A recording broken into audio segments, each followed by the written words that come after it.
Derek Lee Day, and on Sunday, both will have their Wrigley Field plaques unveiled and receive their Hall of Fame jackets on the field. Be here for it. Tickets still available at Cubs.com/tickets. Coming up, Soroka's status next on The Score and the Southwest Airlines Cubs Radio Network.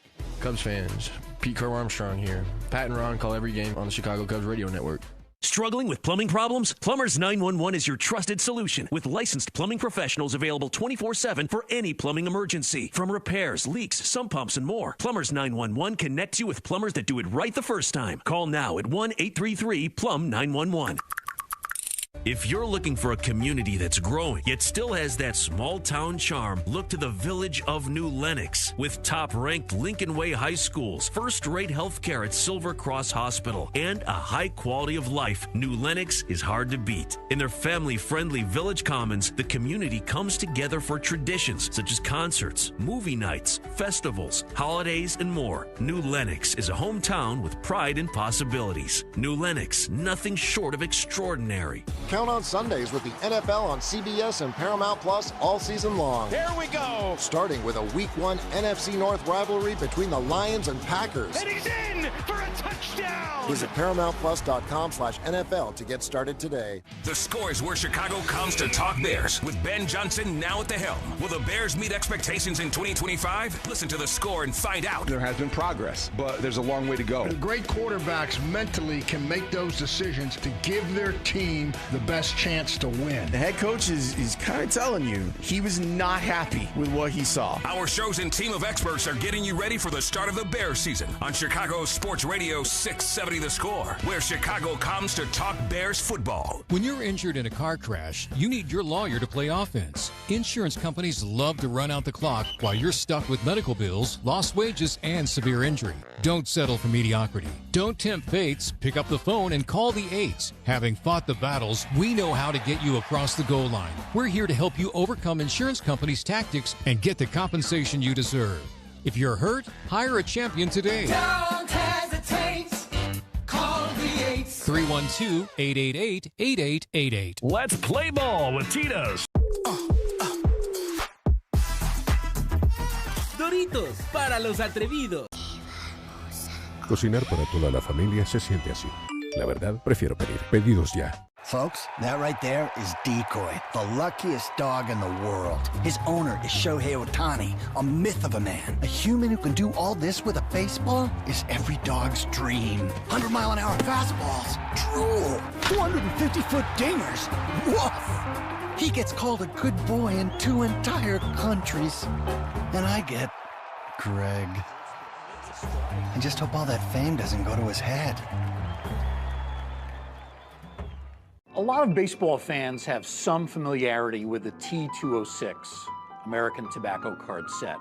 Of course, features the famous Hannes Wagner card. What we have here are 3 cards from the lesser-known T205 set, which really was a successor to T206. T206 came out in 1909. These 3 cards, as part of the T205 set, came out in 1911.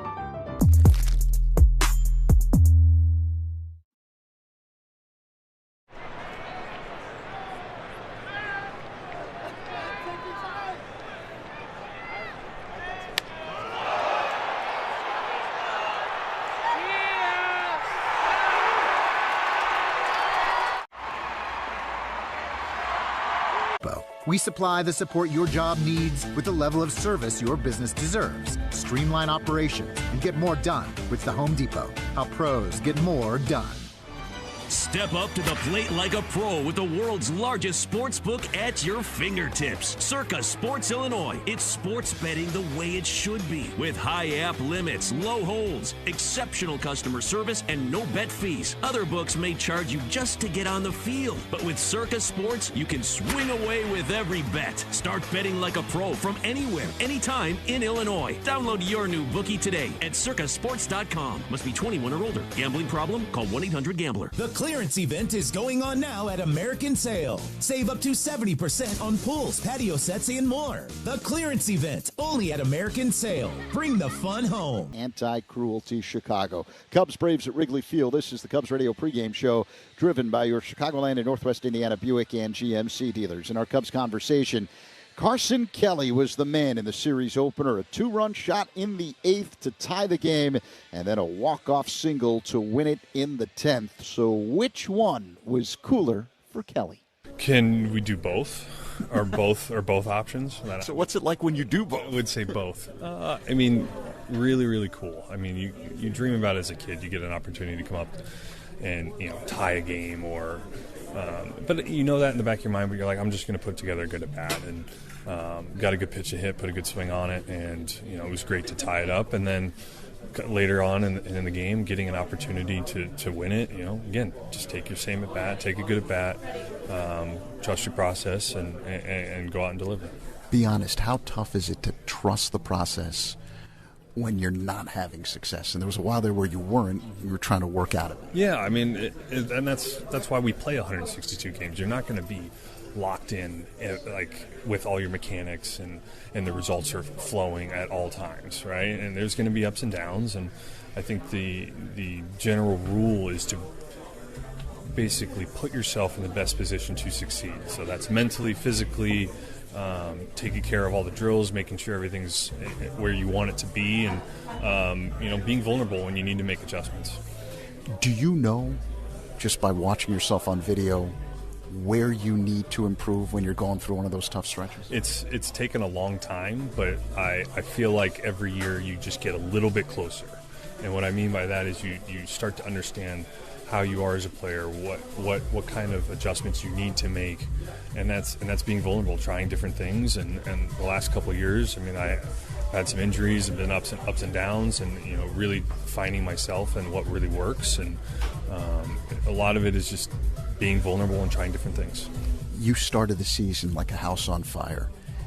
What adjustments did pitchers make in order to try and get you out? And then how did you have to readjust? Yeah, I mean, part of it is they make adjustments, we make adjustments, and but controlling what I can control. All right, there's a lot of things in this game that you can't control, and just really locking in on those that you can.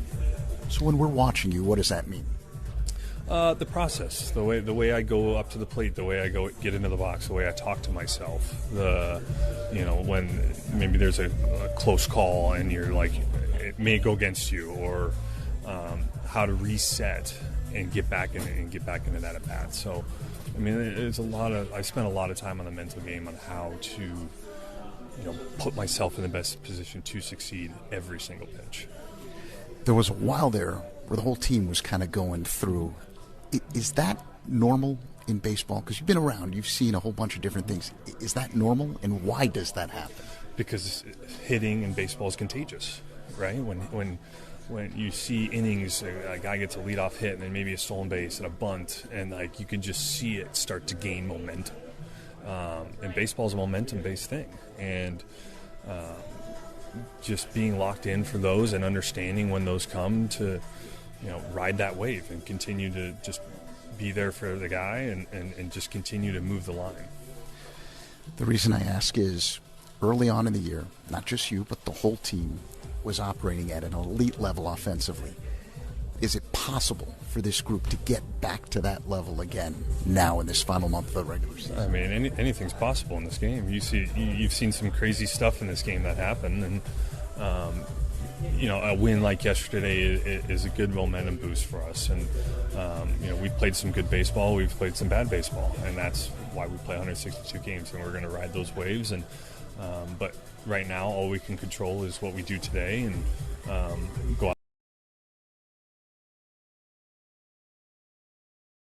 and win today. What'd you do to celebrate? And don't say sleep. I went home and made dinner for the family. That's what I did. What you made? We had some burgers. It was great. We got home around 7:15, 7:30, made some burgers, got the kids to bed, and went to sleep. You're just like the rest of us. Good job. Yeah, thanks. Congratulations. Appreciate it. Always fun catching up with Carson Kelly. Fans in Illinois can purchase Cubs Charities 50/50 raffle tickets starting at 10 a.m. through the end of the game at Cubs.com/raffle, or from a raffle ambassador here at Wrigley Field through the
Farm Personal Price Plan. It's like your own personal paradise. Ooh, hey, grab me a coconut water. Bundling, just another way to save with a personal price plan. Like a good neighbor, State Farm is there. Prices are based on rating plans that vary by state. Coverage options are selected by the customer. Availability, amount of discounts and savings, and eligibility vary by state. Your cold is coming. Your cold is coming. When you feel a cold coming, shorten it with Zicam, the #1 cold shortening brand. Oh, no, not before my big trip. The big trip you've been planning is coming up, and so is your cold. But Zicam can shorten your cold and get you back to planning sooner. Thanks, Revere. We really should keep Zicam in the house. Shorten your cold with Zicam. Take it from America's most revered messenger. Shorten your cold at the first sign with cold shortening products from Zicam, the #1 cold shortening brand. Available in stores or see where to buy at Zicam.com. Save 20% on Benjamin Moore Regal Select Interior Paint from August 27th through September 8th. Visit your locally owned Benjamin Moore store. Terms and conditions apply. Cubs Braves at Wrigley Field. Time now to hear from manager Craig Counsell, sponsored by the Village of New Lenox, leading the way in residential and economic development. Kevin Alcantara is starting in center tonight instead of Pete Crow Armstrong. We were just looking ahead at the schedule before the week on the road trip, and saw this day, and look, Pete's been out there a whole bunch, and it's because of his defense that it's he's so valuable on defense no matter what's going on at the plate, and so for that reason he's had very few off days. We got a chance to get him one here, and good spot for Kevin to get in there. When a player like Pete bunts with 2 strikes, is there any tell that you get as a manager when a player does that? Yeah, I mean, look, Pete's not been swinging the bat that well. I mean, that's not a secret to anybody. I think that's just a player in the moment. It's figuring out what's the best way for me to make something good happen here. And in that situation, that's what he thought. The baseball board next on The Score in the Southwest Airlines Cubs Radio Network. Join us for great Cubs guests, middays 10 a.m. to 2. It's Rahimi and Harris on 670 The Score. Hey there, sports fans. It's Ron Coomer. The pennant race is on, and just like your team is pushing for the postseason, it's time to step up your outdoor living game with TimberTech, the #1 premium decking brand. TimberTech looks like real wood, but without the never-ending maintenance. It won't rot, warp, or splinter, and the industry-leading warranties, your deck will keep looking great season after season. Build a space worthy for October baseball. See for yourself why TimberTech is everything wood should be. Order free samples at TimberTech.com. Hey, it's David Hoffer, Chef IQ. You know the feeling when you're about to cut into a juicy steak and hope it tastes as perfect as it looks? That sounds delicious. Worry no more. The Chef IQ Sense is a wireless cooking thermometer that eliminates undercooking or overcooking your chicken, fish, or meat, whether on a stovetop, oven, or grill. The probe is inserted into your food, connected wirelessly to an app. Once you select your desired doneness, the app alerts you when to take the steak. Folks, that right there is Decoy, the luckiest dog in the world. His owner is Shohei Ohtani, a myth of a man. A human who can do all this with a baseball is every dog's dream. 100-mile-an-hour fastballs, drool, 250-foot dingers, woof. He gets called a good boy in 2 entire countries. And I get Greg. I just hope all that fame doesn't go to his head.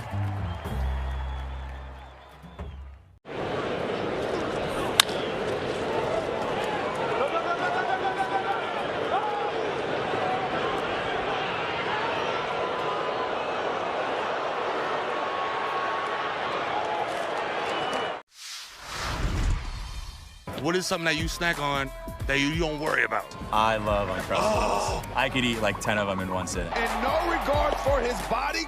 I don't even wait till it thaw out. Hey, put them in a toaster next time. And toast it, yep. It'll change your life.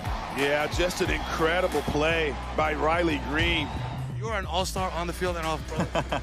I appreciate it. Hey, thank you. Riley Green, bro, food genius. Can we recognize the athleticism of the elite security down there? Unbelievable. I give them 10 down. Pretty good. Yeah. Look at that. I mean, come on, Joe Ryan. It's all part of the experience. This is an experience tonight. Oh, look out. In between the legs of Jose Altuve, almost clipped his buddy in the on-deck circle. Hey, that'll wake you up. And Fortes is able to hang on to the foul tip. Fortes getting a little help from the love handle there.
get set for the playing of the national anthem here at Wrigley Field prior to Game 2 of this 3-game set between the Cubs and the Braves. Oh, say, can you see by the dawn's early light what so proudly we held at the twilight's last gleaming, whose broad stripes and bright stars through the perilous fight o'er the ramparts we watched were so gallantly streaming, and the rocket's red glare, the bombs bursting in air, gave proof through the night that our flag was still there. Oh, say does that star-spangled banner yet wave o'er the land of the free and the home of the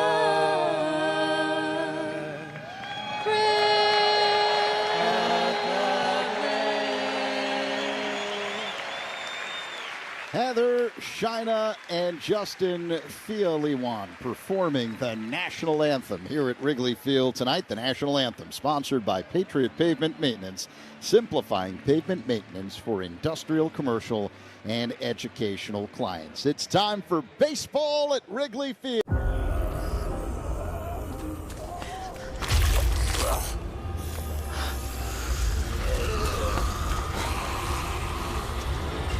En Little Caesars tu pizza está lista. Llegas, te la damos y listo. Solo en Little Caesars. Pizza, pizza. That's Gus Judge. His owner is Aaron Judge, captain of the Yankees. His dog park is Yankee Stadium. Ooh, I'd bowl in that grass for days. Bet he gets to fetch those dingers.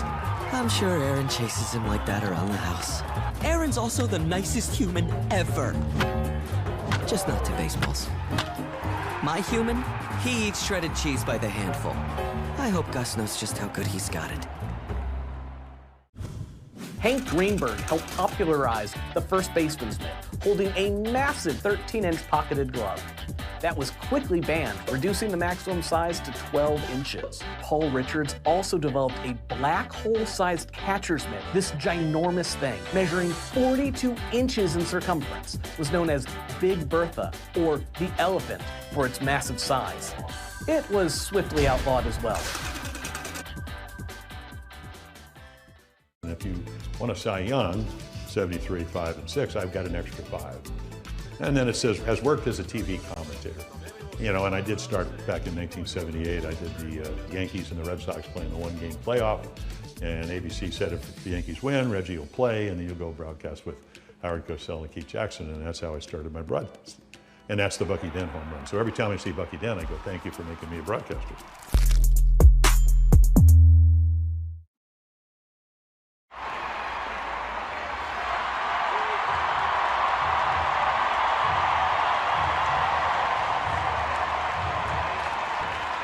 With Geico.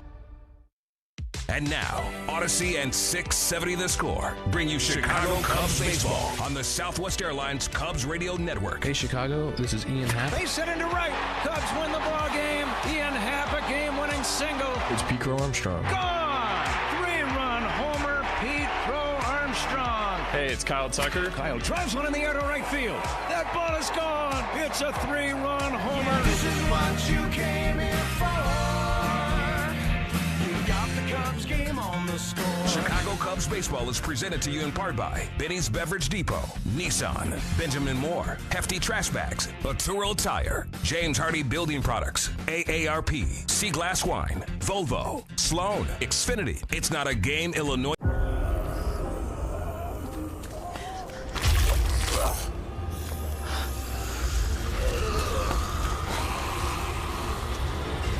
En en Little Caesars tu pizza está lista. Llegas, te la damos y listo. Solo en Little Caesars. Pizza, pizza. Folks, that right there is Decoy, the luckiest dog in the world. His owner is Shohei Ohtani, a myth of a man. A human who can do all this with a baseball is every dog's dream. 100-mile-an-hour fastballs, drool. 250-foot dingers, woof. He gets called a good boy in 2 entire countries. And I get Greg. I just hope all that fame doesn't go to his head.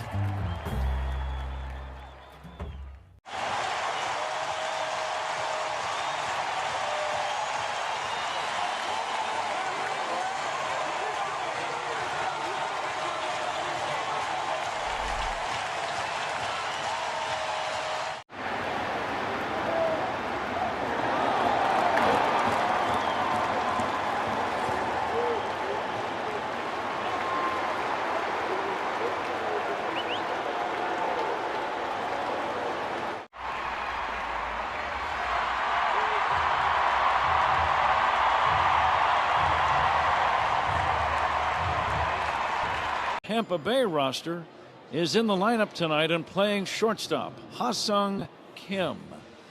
Eli White in left. Sean Murphy catching and batting ninth and playing third base. Nacho Alvarez Jr. Those are the Braves. Here are the Cubs. Cubs 5.5 games behind Milwaukee in the Central Division of the National League. Nico Horner leading off at second base. Kyle Tucker in right field. Batting third, the designated hitter for the Cubs, Seiya Suzuki. Carson Kelly catching. Justin Turner to bat fifth and play first base. Ian Happ in left field. Dansby Swanson at shortstop. Matt Shaw batting eighth and playing third base. And Kevin Alcantara is the center fielder playing in his first Cubs game this season. So there you have the lineups. Shota Imanaga against Joey Wentz. The umpires, by the way, Andy Fletcher will call balls and strikes. Andy is also the crew chief. Malachi Moore working at first. Austin Jones, the second base umpire. And Jensen Visconti working over at third. It's game 2 in the series. Big crowd on hand. Cubs will try to keep the wins rolling along. We'll be back to get it started right after this on The Score and the Southwest Airlines Cubs Radio Network.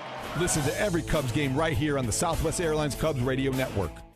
1-877 Cards for Kids.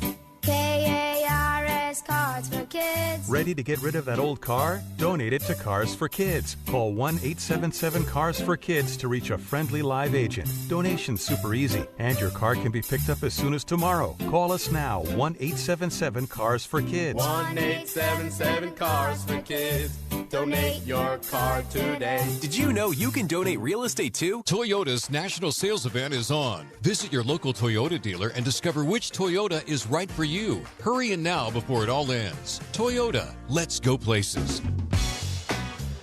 It's game time. Time to crack open a Yuengling. After 196 years, the wait is over. Yuengling is finally available here in Illinois. Look for it at your favorite bar store. Yuengling, the oldest brewery in America. And Patrick, one of the more exciting ball games we've had all year, with a big finish and extra innings for the Cubs. And, you know, those are some of those games that you hope can build, as you talk about a lot, momentum in a season, momentum in a game. But it's September. Momentum right now, if it's good, it's a really good thing. It really is the perfect time of the year to have as much momentum heading forward as you possibly can, Ron. The 5-run deficit from which they rallied to win equals the season high. They were down by 5 in a game at Cincinnati back on May the 25th before they rallied to win. And yesterday they were down 6-1 and came back to win. But the crowd, I thought, played a big factor in yesterday's game. And another good audience here tonight. We are ready for baseball, and what a beautiful night, Ron, for a game. Well, just gorgeous. It's been beautiful downtown all day long, and you get here to Wrigley, and it's just a gorgeous night. Ronald Acuna Jr., former league MVP, 0 for 4 yesterday. The left-hander Shota Imanaga ready to work. The game's first pitch, check swing. It's taken high, and it is a strike, says Malachi Moore down at first. Already Ronald Acuna looking down at him as if to say, really? You thought I swung? Might be a long night for the umpires. Yeah. Here comes the 0-1. Check swing foul, and the count 0-2. Ron, as you think about Imanaga facing these Braves, what's on your mind? I think at the end of the day, it's always about fastball command with Shota. When he has great fastball command, he makes it really tough on the hitter because he throws his fastball in places that, make it difficult to square him up. And then you have to somewhat cheat to get to that fastball sometimes. And then that's where the split just becomes devastating. Home plate umpire Andy Fletcher got nicked on pitch number 2 and taking a little time. That one caught him clean. That was a foul tip right into, I think, his quad area. So we had a little brief argument on the first pitch. An umpire gets drilled on the second. Here is the 0-2 pitch on the way to Ronald Acuna Jr. And he fouls it back. It's a tough enough job before having a hassle on every single pitch. Get comfortable. If that's the case, it could be a long night for us. It's never an easy job under the best of circumstances. Here comes the 0-2 pitch on the way to Acuna. Swung on and missed. There's that splitter that you mentioned, Ron. It's out number 1. Strikeouts by Cubs batters or Cubs pitchers against opposing hitters. Those are always a good thing, and they're brought to you by Chicago and Northwest Indiana Hyundai dealers. One away. Here's Matt Olson. Now a couple good fastballs, sets up the split finger. Exactly the sequence Shota uses. Fastball is up and in. Imanaga 8-6 for the year. A good earned run average, 3.08. I was looking at his season log, Ron. 20 starts. Only twice has he allowed more than 3 earned runs in any of the 20 games. A deep drive slicing foul to left and back out of play. That means 18 of his 20 starts, basically, he's kept the Cubs in the game and given them a chance to win. I mean, what more do you ask for out of your starting pitcher? Out of 18 starts. I mean, he's been incredible since Cubs have signed him. He really has. 1 ball and 1 strike on Matt Olson. The left-handed batting first baseman checks and takes outside, 2-1.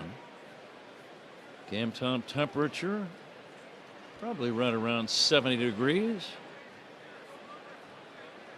It just warmed up to about 73, I'm told. There's a check swing. It's down low, 3-1. It was the last fastball heated up the stadium a little bit. That'll do it. Yep. Game time temperature sponsored by 4 Seasons. Heating, air conditioning, plumbing, and electric. Your trusted local experts. 4 Seasons. Now the 3-1 to Olson, and it's outside for ball 4. So nobody has put the ball in play just yet. A strikeout and a walk to begin the game. A man at first, and the batter is Ozzie Albies. Last fastball trying to hit the outside corner a few different times. Shota just missed the outside edge with a slider and with a fastball. Albies 2 for 4 yesterday. Switch hitter batting right-handed. Drives one to center, deep but playable for Alcantara. Makes the catch a step shy of the track, just to the left of straightaway, and that's out number 2. The breeze, not much of a factor right now. It's just a little zephyr. So it looks like, Ron, if you hit it hard, it could leave the yard just about in any direction. Yeah, it's going to be a good night to hit here at Wrigley Field. It's warm. The wind is really not a factor, so the ball should really carry here at Wrigley. 2 down. Marcell Ozuna, the batter. DH. 20 home runs. He'll take a strike. This first inning is powered by Invesco QQQ. Let's rethink possibility. Invesco Distributors Incorporated. Speed Gun is always powered by Xfinity. Seriously powerful Wi-Fi. Xfinity, the Wi-Fi is booming. Ozuna struck out in the 10th inning as a pinch batter yesterday. One of the key outs recorded by Andrew Kittredge, who turned out to be the winning pitcher. Strikeouts are always important in any game, but boy, you get to those extra inning games, they are vital. Now the 1-1 from Shota. Swing and a miss. Kind of a late cut by Ozuna. And it's 1-2. That's one of the better fastballs we've seen him cut loose in a while. That was 92. You know, and what that tells you, if you're late on the 92-mile-an-hour fastball in the middle of the plate, you've got split finger on the mind. Let's see what Shota. I'd throw him another heater up and in, that fastball in the strike zone right under his hands again. Was in a wide open stance, hits out of a bit of a crouch. He's got a lot of power. And the 1-2. Low and inside. Good save by the catcher, Carson Kelly. Kelly, one of the real heroes in him, a homer that tied the game in the 8th inning, and a base hit that won the game in the 10th inning. Clutch twice. Mm-hmm. Boy, a big home run. That really got the crowd into the game when he hit the home run. No score, top of the first. 2 down, a man at first, the 2-2. Lifted foul off to the right, out of play. Game time temperature of 73, sponsored by 4 Seasons, heating, air conditioning, plumbing, and electric. Your trusted local experts. 4 Seasons. Cubs in their home white uniforms, the familiar blue pinstripes all over. Blue hats, sleeves, numbers, socks. Here comes the 2-2. Swing and a miss, strike 3. Ozuna is out on strikes. Shota gives up a 1-out walk and nothing else. We go to the bottom of the first inning. Cubs coming up. This is The Score on the Southwest Airlines Cubs Radio Network. Hey, Cubs fans, it's Matthew Boyd. Folks, that right there is Decoy, the luckiest dog in the world. His owner is Shohei Ohtani, a myth of a man. A human who can do all this with a baseball is every dog's dream. 100-mile-an-hour fastballs, drool, 250-foot dingers, woof. He gets called a good boy in 2 entire countries. And I get Greg. I just hope all that fame doesn't go to his head.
Fixed Broadband Experience Report, August 2024. Car accident? Call D&W right now. Slip and fall? Call D&W right now. Any accident at all? Call D&W Law right now. Don't hesitate. Call the 8s, 312-888-8888. Nico Horner to lead it off here in the bottom of the first inning. No score. Braves in their traveling uniforms. Left-hander Joey Wentz starting for Atlanta. Big, tall southpaw. First pitch on the way to Nico Horner, the Cubs leadoff man. He'll take high. Cubs leadoff batters presented by Benny's Beverage Depot. If Nico gets a base hit, Benny's Beverage Depot to donate $100 to the Greater Chicago Food Depository. If you can't find it at Benny's, it's probably not worth drinking. There is a strike. Wentz has worked Ron as both a reliever and a starter this year. What's the plan against him? Well, to me, he's basically a 2-pitch pitcher.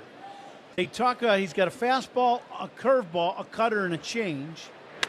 Here's a liner to left, a base hit. Leadoff single by Nico Horner. Another $100 from Benny's Beverage Depot going to the Greater Chicago Food Depository.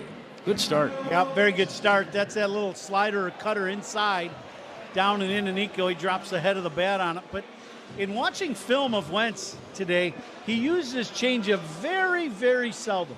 So his breaking pitches, there's only a few miles an hour apart. So to me, just from the hitter's perspective, you look at him and you go, well, that's fastball, breaking ball guy to me. And now I eliminate the changeup and if a right-handed hitter like Nico, it's either fastball or it's coming in at me, and they're somewhat similar. And Nico hammered that last cutter or slider in the left field. Corner being held on by Olson at first. Tucker nothing for 5 yesterday. Kyle takes a strike from the lefty Joey Wentz.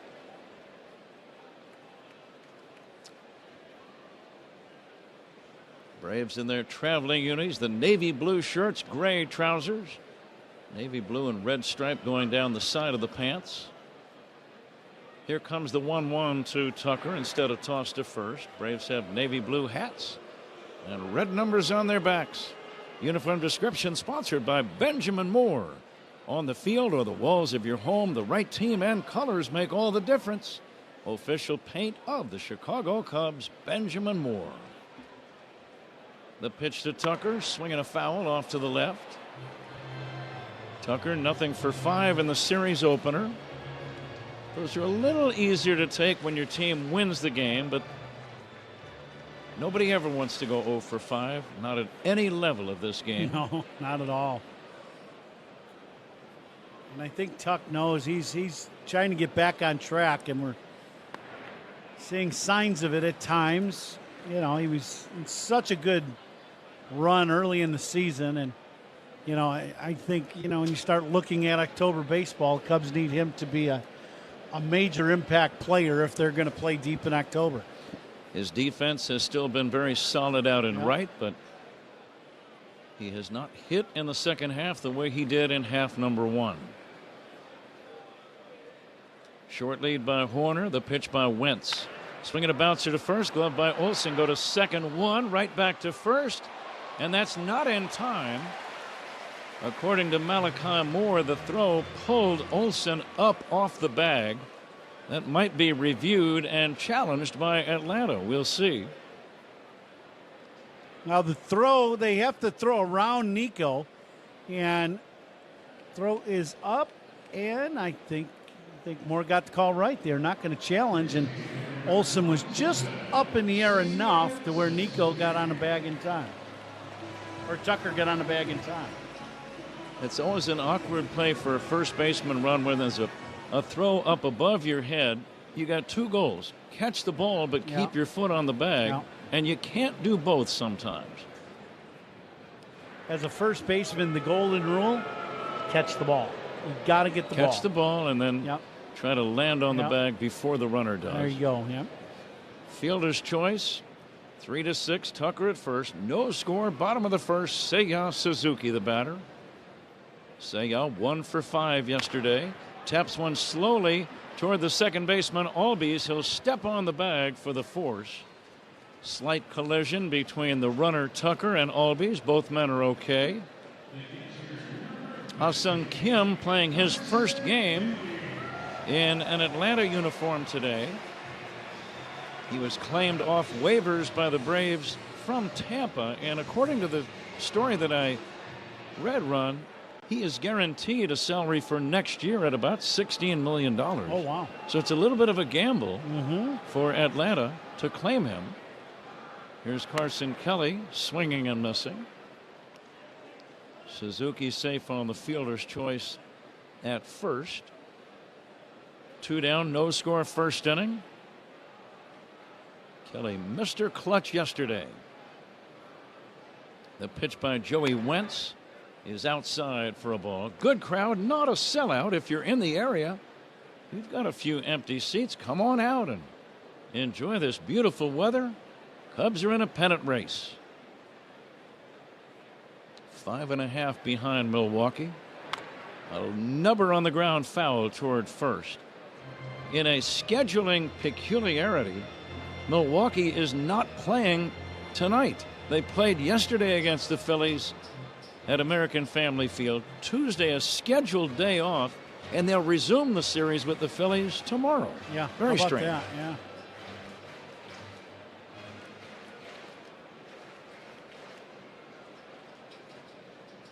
Now the stretch for the 1-2. And Kelly takes low. Zach, I think you were giving us the reason why Milwaukee did that. Tell us. Initially, they were scheduled to play to have the day off yesterday, Labor Day, but the Brewers wanted to play because it's a holiday. People are off, big crowd. So they played yesterday and took today off. And the 2-2, it's high and outside for a ball. And it's not the first time a decision has been made on Cash, nor will it be the last. No, not even today. Full count on Kelly. The lead by Seiya. There he goes. The pitch taken for strike 3 call. Kelly called out on strikes. Cubs don't score. We go to the second inning. 0-0 game. Cubs and Braves on The Score and the Southwest Airlines Cubs Radio Network. This is your home for every pitch of Cubs baseball. We are the Southwest Airlines Cubs. Folks, that right there is Decoy, the luckiest dog in the world. His owner is Shohei Ohtani, a myth of a man. A human who can do all this with a baseball is every dog's dream. 100-mile-an-hour fastballs, drool. 250-foot dingers, woof. He gets called a good boy in 2 entire countries. And I get Greg. I just hope all that fame doesn't go to his head.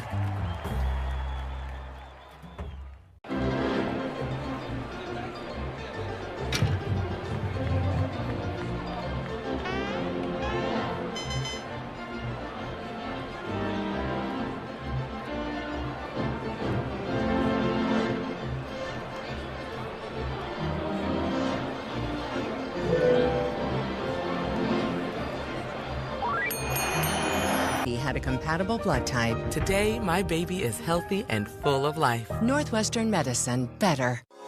James Hardie Building Products knows how important your home is. That's why they're rated the #1 brand of siding in North America. Trusted by homeowners on over 10 million homes from coast to coast, they can give your home a beautiful design without compromising on durability and protection. They also know how important it is to support your hometown and root for the home team. That's why James Hardie is proud to sponsor the Cubs. James Hardie Building Products, siding with the Cubs. Save time every time for a great haircut.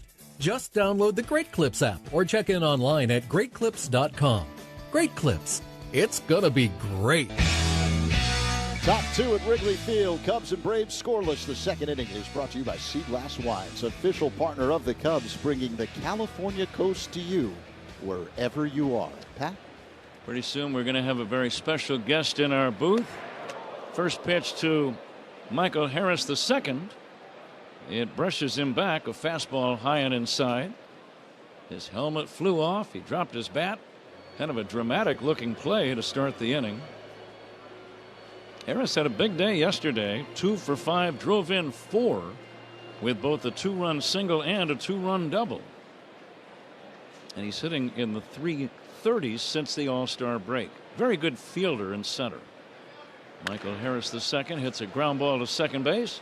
Routine for Horner, and he throws out a hustling Harris.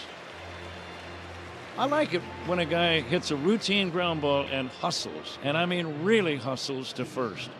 That's what I noticed Harris did that time, Ron. Yeah, I mean, that's a 2-hopper right to Nico. He throws this ball to first, and it's, I don't want to say a bang-bang play, but it's close. Close enough. I couldn't agree more. Ha-Sung Kim, the batter. Kim with Tampa not hitting that well. Here's a chopper. Glove by Imanaga. Throws to first. Low. Dug out by Turner. Good play by both men. Shota scrambled down off the mound toward third. Gloved it. Probably hurried the throw more than he really had to.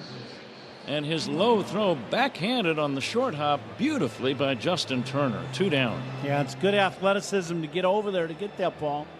And I agree with you. He probably could have just taken a little bit more time, but great play by Turner digging that throw out of the dirt. Here is Eli White. Eli did not play yesterday. Getting back to guys hustling, though, Ron, as a defensive player, you're very aware when you play against these guys all the time. You know who the hustlers are and who the guys that are not hustling. There's no doubt. Infielders know for sure. And as a result, you know when there's a hustler up there, it puts a little more challenge on you. Well, you just don't have any time, right? You're never going to take your time. You're going to feel it and get rid of the ball immediately. Absolutely. Eli White pops it up. This is playable.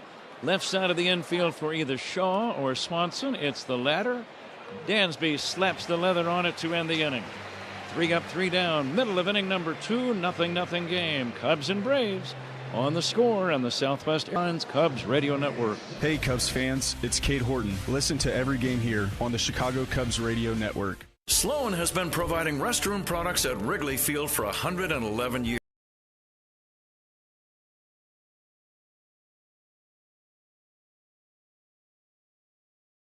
Judge. His owner is Aaron Judge, captain of the Yankees. His dog park is Yankee Stadium.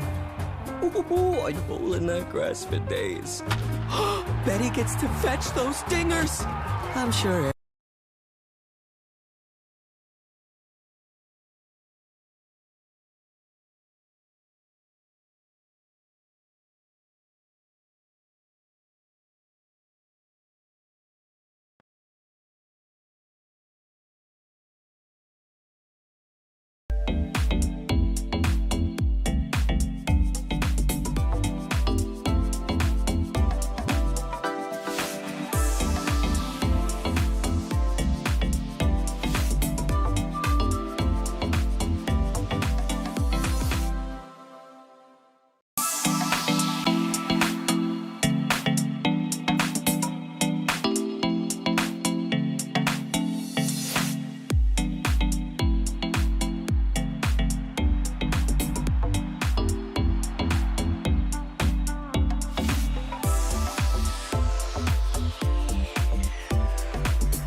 Hopefully he's smiling down, watching us in his perch. Sports Station. This Saturday, September 6th, the Cubs take on the Nationals at 1:20 in the afternoon. Up to the first 10,000 early arriving fans will receive a Harry Carey fan graphic tee presented by Benjamin Moore. Be here for it. Visit Cubs.com/tickets. Pat? Harry Carey, and we mentioned Carey Pinkowski is here from the Bank of America Chicago Marathon. We'll talk to Carey shortly as Justin Turner leads off the second inning. 0-0 game. Justin hitting .211, swings and fouls it back. Ian Happ to follow, and then Dansby Swanson. Playing this earlier start now. The night games, make a note if you have tickets to games in September. The night games midweek are 6:40 starts, not the 7:05s that we have during the summer. Here comes the 1-1. Turner will take high for a ball. I like the 6:40 start. Same. Everything you have, what's your favorite thing? I think the fans really like it. That a couple years ago when they were debating on doing this, they kind of polled the fans. And I think a lot of teams did it around the league, and I think everybody kind of likes this 6:40 start. Swinging a foul off to the right and out of play. The defense straight away against Justin Turner. Defensive alignment sponsored by Fitzgerald Equipment. Material handling handled. Learn more at FitzgeraldEquipment.com. Scoreless game, second inning. Big, tall left-hander Wentz fires. Breaking ball just outside. You can always tell when an umpire takes a real long look at a pitch. It's just that little nervous hesitation. And now the 3-2 pitch on the way. Swing and a miss, strike 3. That's the best fastball he has thrown. One away. Here's Ian Happ. Managers' challenges and instant replays. And all reviews in this game. They're sponsored by Northwestern Medicine. Second opinion's always a good idea. Get yours at Northwestern Medicine. Happ in a nice hot stretch. Homers in 3 of his last 4 games. Homered yesterday. Went 3 for 5. His average up to .238. As he takes a breaking ball strike. 0-1. But this is the time of year, Ron, getting back to where we are and what's at stake. You want all of your guys playing at the very highest level and the most productive level of the year, if possible. It's not always going to happen, and it's not going to happen to every single guy. But you do need some guys to do it, though. Absolutely. If you think you're going to play in October, your key, your best players got to be playing well. They've got to be healthy, and you've got to do anything in your power to get them as healthy and as, on target with their game as you can get. 1-1 to Happ is taken for a strike. We talked several times yesterday about the great crowd at Wrigley, and it was an amazing crowd. And I do think the crowd had something to do with that win. I really do, as Happ swings and fouls it back.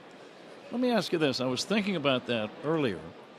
It inspires the Cubs the way the crowd gets into it and creates even more adrenaline, I think, for the Cub ball players. And it has a somewhat intimidating effect for the opposition. Would you agree? I would agree. I definitely think it affects the guy on the mound at times. Now the 1-2 to Ian. Fouled away off to the right, out of play. We were talking to Ryan Dempster that one time, and I said, Ryan, you were a visiting pitcher here at Wrigley. What's it like? He said, you find yourself gripping the ball tighter than you really want to. Yeah. And that's just nerves right there. And that's there. a problem. That's right. That's exactly right. Here's the 1-2. Swing and a foul. He stayed alive. And I would think the younger and the more inexperienced a guy is, the more significant that feeling of nerves might be. What do you think? Absolutely. I think we see it regularly here at Wrigley Field with young pitchers pitching late in the game against the Cubs when the crowd is, really booming it. It does have an effect. There's no doubt. Here's the 1-2 to Happ. Swing and a miss. Pretty good battle between those two men, but Joey Wentz strikes out Happ. Third consecutive strikeout for the Braves left-hander. 0-0 game. Second inning. 2 down, bases empty for Dansby Swanson. Dansby, the former Brave, was on their 2021 World Series championship team. He was 1 for 3 with a couple of RBIs yesterday. Dansby on an RBI tear right now, Ron. How about 8 RBIs in his last 4 games? Yeah, that'll work. Well, Dansby's been such a good defensive player, and now 21 and 67 for the year. Fastball strike 1-1. And his defense always shows up. Yeah.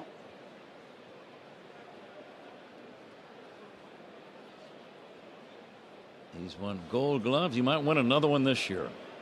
Here comes the 1-1 pitch from Joey Wentz. Swinging and a foul back. Yeah, you could definitely make a case for him being a Gold Glove shortstop. There is no doubt. I think Cubs have a couple of them. I think Nico is also a guy that you could make a case for to be the Gold Glover, and I don't think there's any doubt in center field about Pete Crow Armstrong being a Gold Glover. Absolutely. Now the 1-2 to Swanson, and he will swing and foul it to stay alive. Joey Wentz, as we have said, a big man, 6'5", 220. He's a 27-year-old. It's the 3rd time he's faced the Cubs this season. The other 2 times were relief appearances when he was with Pittsburgh and Minnesota. So this is the 3rd different big league team he's been with this year. And now the 1-2 to Swanson. Low and inside, a curveball. His last 2 starts, he's been up and down. He got hit hard by the Mets. 9 hits, 6 earned runs in just over 3 innings back on August 22. And then his last start at Miami, just 1 run in 6 2/3 and a win against the Marlins. The 2-2 is outside for a ball. 3-2. I think he fights command issues. I really do. And I think the command not only out of the strike zone, but in the strike zone. When you throw a lot of pitches right in the middle of the plate, big league hitters are going to hit you. And I think at times that's his issue, as he loses command with that breaking ball. You know, he's on 2 different breaking balls, but really they don't look a lot different to the hitter. And, boy, when you lose them in the middle of the plate, they get hit. Full count on Swanson. Bottom of the second. 2 down.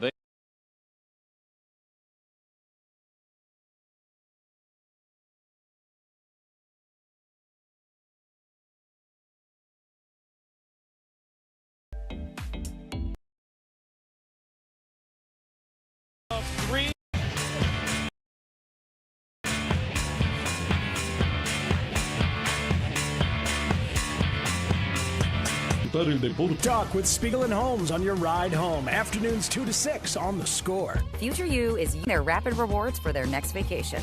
All thanks to present you signing up with Southwest Airlines, where you earn points every time you fly. Because what's the point of points that future you can't use? And since your rapid rewards points don't expire, you can save up for that big trip. Get ready to reward future you with a future flight. Sign up for Rapid Rewards today and redeem your points on any seat, any day, anytime. Only at Southwest. All Rapid Rewards rules and regulations apply and can be found at southwest.com/RR terms. Fall is a time for football, falling leaves, cozy fires, and of course, a fresh haircut at Great Clips. Whether you want a whole new look for the season or just a trim on a cut you already love, the skilled stylists at your local Great Clips salon are ready to bring it to life for less. With convenient online check-in, you can stop in whenever it works for you. And with the affordable prices at Great Clips, you'll save money for fall fun too. So what are you waiting for? Download the app today and get a fresh haircut for fall at Great Clips. It's gonna be great. At Four Seasons Heating, Air Conditioning, Plumbing, and Electric, we make home service easy. We guarantee same-day service and installation with no extra charge for nights, weekends, or holidays. Family-owned for 53 years, Four Seasons has over 30,000 5-star Google reviews and an A+ rating with the Better Business Bureau. For all your plumbing, heating, cooling, and electrical needs, for all the right reasons, call 866 Four Seasons. For all the right reasons, call 866 Four Seasons. The Chef IQ Sense is a wireless cooking thermometer everyone should have. It eliminates under or overcooking your chicken, fish, or meat to achieve perfection. Order one now on chefiq.com. That's chefiq.com. Top 3 at Wrigley Field. Cubs and Braves are scoreless. Partly cloudy, 72 degrees at the moment. Time and temperature sponsored by Circa Sports Illinois. Bet like the pros and download the Circa Sports app today. Pat? Kerry Penkowski has joined us. We were talking earlier about the Chicago Marathon, and he is the executive race director. Kerry, it's great to have you here.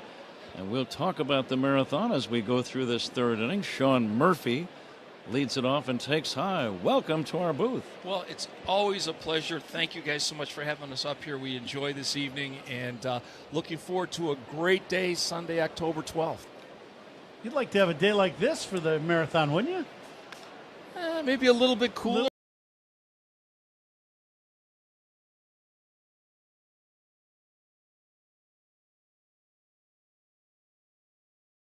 Before we talk about the race between the Score, 670, WSCR AM, and you, the Bank of America, Chicago Marathon, and all the folks involved. It's kind of exciting. Ground ball to third, backhanded by Shaw. Long throw, one hop, taken by Turner, and he tags the runner going by. Good play by both men. And that's out number 1, Kerry. We're celebrating our 20th year working with the Score, and we're going to continue that relationship. Just an amazing partnership, helping us promote and elevate this event. So couldn't be happier, and we're looking forward to many years in the future. It's an extensive 4-hour live race day radio broadcast, so that is a big deal. I know what it's like to be on the air for 4 hours. Well, we've got a couple of former marathon runners, Jenny Spangler, who was an Olympian, and Josh Cox, and then you guys know Josh Liss. He's been anchoring the show. So sure. Nacho Alvarez Jr. will take a curveball for a strike. 1-1, no score. We're in the third. You were saying right before we went on, participation not really an issue here in Chicago. No, we're just humbled and honored by the bounce into the hole at short. Tough play. Swanson gloves it, throws to first. Wow. He got him. What a play! What a play by Swanson. Unbelievable backhand stop on the grass as he slid on one knee. He got up quickly and off balance, threw it all the way to first, off the bag, but Turner came off and tagged the head-first sliding Alvarez. What a play. Well, the throw is the thing. He slides it with the catch, but then it's the sidearm throw from his backside as he's falling back towards the sidewall in left field and throws a strike. Turner comes off just a little bit to tag Nacho, and he is out at first base. How about that play? Wow. 2 down. Here is Ronald Acuna Jr. batting. And the pitch in there for a strike. You're bringing some excitement. 2 of the greatest plays I've ever seen at Wrigley Field. I'm going to hang around up here for a little bit. You're hired. Dansby does put on a show with that glove at short. Here comes the 0-1 pitch. Check swing, foul back.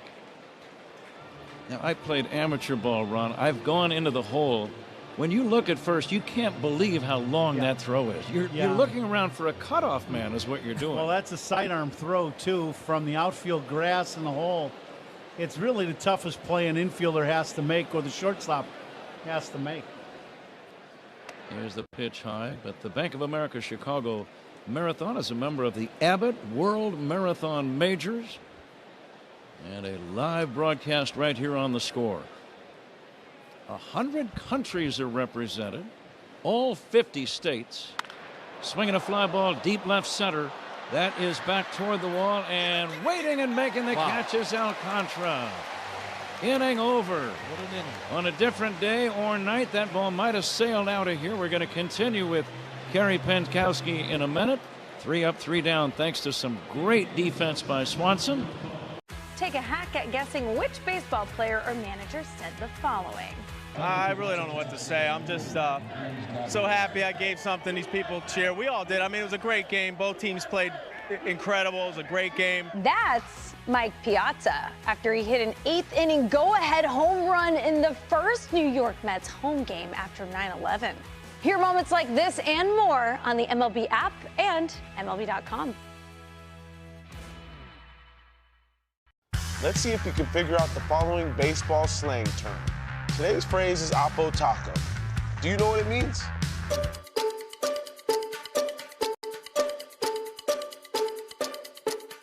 Oppo Taco, a home run hit to the opposite field. Austin Hayes with an Oppo Taco, his 13th, and it's a 1-run game. Expand your vocabulary by listening to every game on the MLB app and MLB.com. Every game night is a chance to go big with MLB Big Inning. Turn on baseball's only nightly show that brings you the biggest plays of the night, live.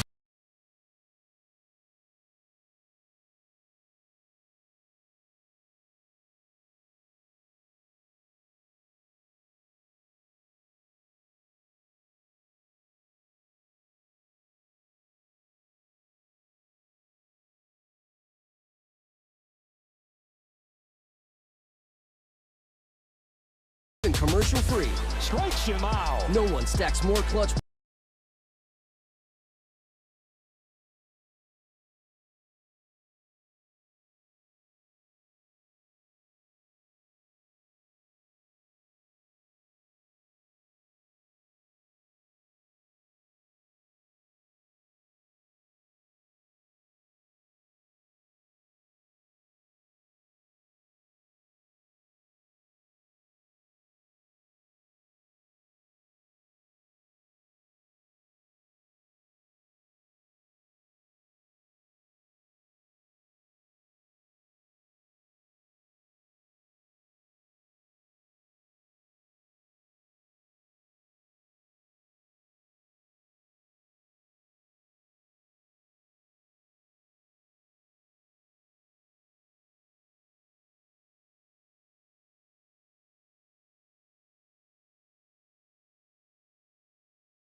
And we left our place downtown, and I was in shock. It was amazing how many people were like part of the race because they all have friends or family running through, And that was one of the coolest experiences they had. And I've been coming to these stadiums and things for a long time. Sure. I mean, there's such an intrinsic connection if you have a family member, a loved one, significant other that's running. And, we work with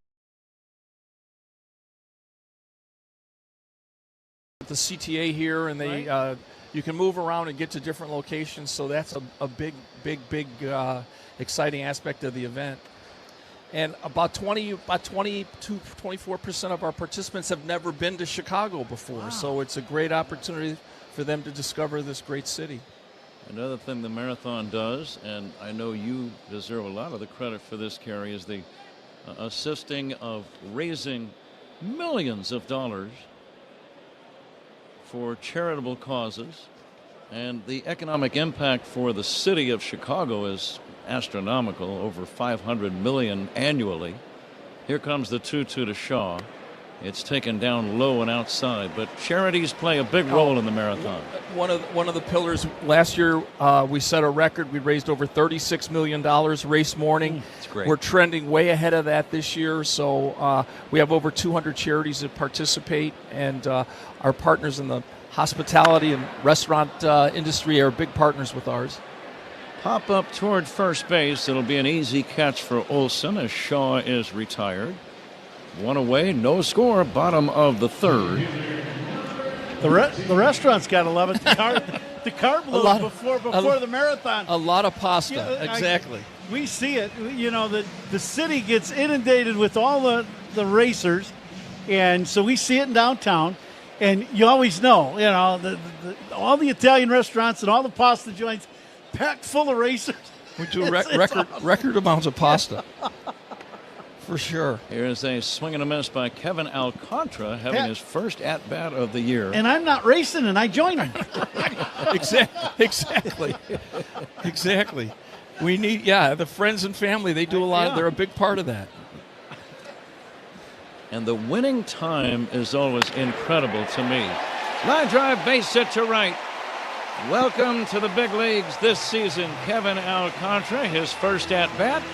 A nice clean single into right field with one away, and let's see if that sparks a rally, Ron. Little inside fastball, and he just inside outs this ball to right field. Line drive single, so that's a great start for Alcantara. Now, Kerry, I know you were quite a runner yourself, but I'm always amazed. 26 miles, 26 plus, in just over 2 hours? How is that possible? Well, we've got some very, very talented athletes, and that tradition continues. The men's world record and the women's world record are here in Chicago. The women's American record, we've got a young American guy, Connor Mance, is going after the American record. So these athletes come to Chicago thinking and going fast. I mean, there's a tradition there. The course accommodates that, and it works the way that we design the course, the chemistry of the athletes. They just know they're going to go fast, and there's been such an amazing tradition over the years of great performances, going back to Joan Samuelson and Steve Jones, and all these iconic athletes that have Olympic champions that have competed here. So athletes get in that mindset, and that's what they train for, prepare for, and then do on race day. And what a thing to put on your resume, Ron. Winning the Chicago Marathon. Right. The runner goes, the pitch, line toward left, base hit. Alcantara will stop at second. He didn't know exactly where the ball was. That happens when you're running with the pitch. So runners at first and second. Nico gets his second straight line drive single into left.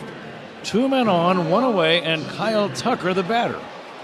Another good at bat for Nico. Second hit of the ball game, both to left field as they're trying to jam Nico, and they're unable to do that. Now the Cubs need a big swing of the bat from Kyle Tucker. Okay, I've always wanted to ask you, you've done this for a real long time, and it's been such a success.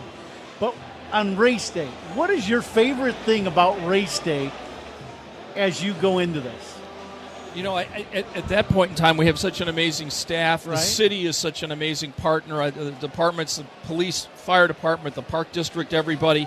I just kind of step back and enjoy it. Everything is done, and enjoy the racing, enjoy everybody discovering the city. So it's energy. Yeah, your job is over. You get to enjoy the energy. You get fans and all the perspective. Pretty much. I get to relax a little bit. So My boss behind you is your buddy Mitch. Is going, yeah, well, kind of, yeah. No, this is some of the team we have here tonight. You know, Dave Wiskowski and Alex Sawyer and Holly Petrovich. I should ask them that, huh? You should ask them what they do. Yeah, exactly. Here's the 1-0 to Tucker. Pulled foul on the ground pass first. 0-0 game. This is the best Cubs scoring chance so far. 2 men on with 1 away.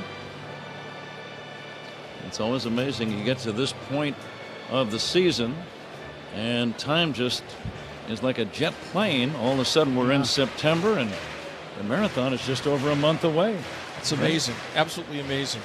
And you obviously see the groups up and down the lakefront that are training for it out in the suburbs. So it really is, it's amazing. I mean, we have participants from all 50 wards in the city of Chicago, all 50 states represented, over 120 countries are coming from around the world. Tucker swings and misses. The count 1-2. 120 countries are represented in the race. Do many of the runners get here several weeks or maybe even months in advance to train and kind of acclimate themselves to the track and to the city and the weather? You know, that's a very good question, and the answer is no, they don't. They like to stay with their routine in the camps where they train. They like to come. This is the elite athletes. They like to come as late as possible. They like their own bed. They like their own training, and then they come here and perform. Tucker trying to come through. 2 men on with 1 away. Lefty to lefty the pitch. Kyle takes outside.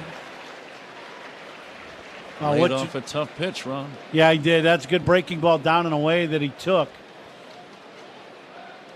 One thing with Wentz, you're hoping if you're Tuck that he just starts this breaking ball at your front shoulder. It'll be a strike. That's the pitch he can drive. The 2-2. There it is. Swinging a drive to right, but it's going to be foul. A towering blast. Did not have home run distance, but it was a good swing. Yeah, that was the pitch. That hanging breaking ball starts at his front shoulder, breaks over the inside part of the plate. Tuck just pulled the trigger just the snap of a finger too early. 2 balls, 2 strikes, 2 men on. 3rd inning, no score. Lefty to lefty, Wentz working on Tucker. The pitch hit in the air to left. Pretty well hit. That goes right. It's got a chance. Gone! 3-run homer, Kyle Tucker. Cubs lead 3-0. Come on. That's a marathon blast right there. Nice. There you go. Awesome. I'm bringing you guys some luck. I think I should hang out up here a little bit. Mitch, give him a contract. Number 22 for Tucker. An opposite field 3-run homer against a left-hander. And that brought the crowd to life. Tucker now with 73 runs batted in. And the crowd loved it here at Wrigley. And here is Seiya Suzuki. And the pitch to Seiya is outside. Well, we talked about the wind not really being a big factor, and that was the one thing. But the other part of that is Tucker using the other side of the field with that pitch away. And that ball goes about 5-6 rows deep in the left field bleaching. Ron, 381 feet. Told you he's hired, Mitch. They handed me the note, all right? I got to come clean on that. Another hefty home run. Official trash bag of the Chicago Cubs. Hefty, strength that's anything but ordinary. Suzuki hit into a fielder's choice his first time. Rounding the bases is not quite like running a marathon, but I tell you what, it's the same adrenaline rush. Oh, absolutely. Absolutely. Absolutely. Here comes the 2-1. Pulled on the ground sharply toward third. Foul. Okay, now I got a Chicago question for you. Sure. In Chicago, we have a saying here, I got a guy. How many people say, I got a guy, and you're in for the marathon? Quite a few. I was going to say, you got a lot of friends this time. A lot of calls, especially when we have our selection process. Yes. There's a lot of friends that I have that give me a call for sure. For sure. You know what I'm wondering, Kerry, where do the athletes do most of their training? I'm sure it varies slightly from runner to runner, but on the beach, in the sand, do you go to a higher altitude where the air is thinner and that makes it more challenging physically? I'm just curious, is it a variety of all of those? It traditionally is altitude. The Ethiopians, obviously, they train in and around Addis Ababa. The Kenyans also come from the altitude. Our American athletes they're in Flagstaff, they're in Boulder. They like the altitude also. So Connor Mance is out in Utah, so he trains at about 6,800 feet. So altitude is a big part of it. They come to Chicago at sea level, and they feel great. You feel like you have more wind. How about running on the beach? That always seems to invigorate you, and you just feel like you're getting in shape when you do that. That's always a great workout, tough workout. When I was growing up in Hammond, Indiana, our coach used to take us out to Miller Beach, and we'd run in the sand out there. I would wonder, though, for marathon runners, because the feet, ankles, lower legs, that's such a tough thing to run on. They're so concerned about injury, all the little things that could go wrong in your lower part of your legs. I would think that would be something they would be concerned about running on the beach, to do that and be able to run the distances that they need to run. Sure. Does that make sense? And most of these athletes, this is their job, Carson, their Kelly. livelihood. So they have trainers, they have support, they have physio. They're very, very much in tune with what they do. Again, they like to stay in the routine. They like to stay on the surfaces they're used to training on. Seiya Suzuki took a base on balls. Now Carson Kelly waiting for the 0-1 pitch. Swinging and a foul back.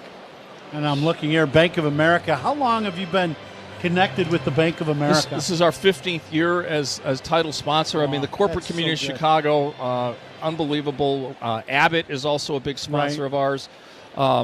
Rita Cook at Bank of America, our market president's unbelievable supporter of the event, the charity program. They really get involved in an amazing way. Great partner. Swinging a foul back.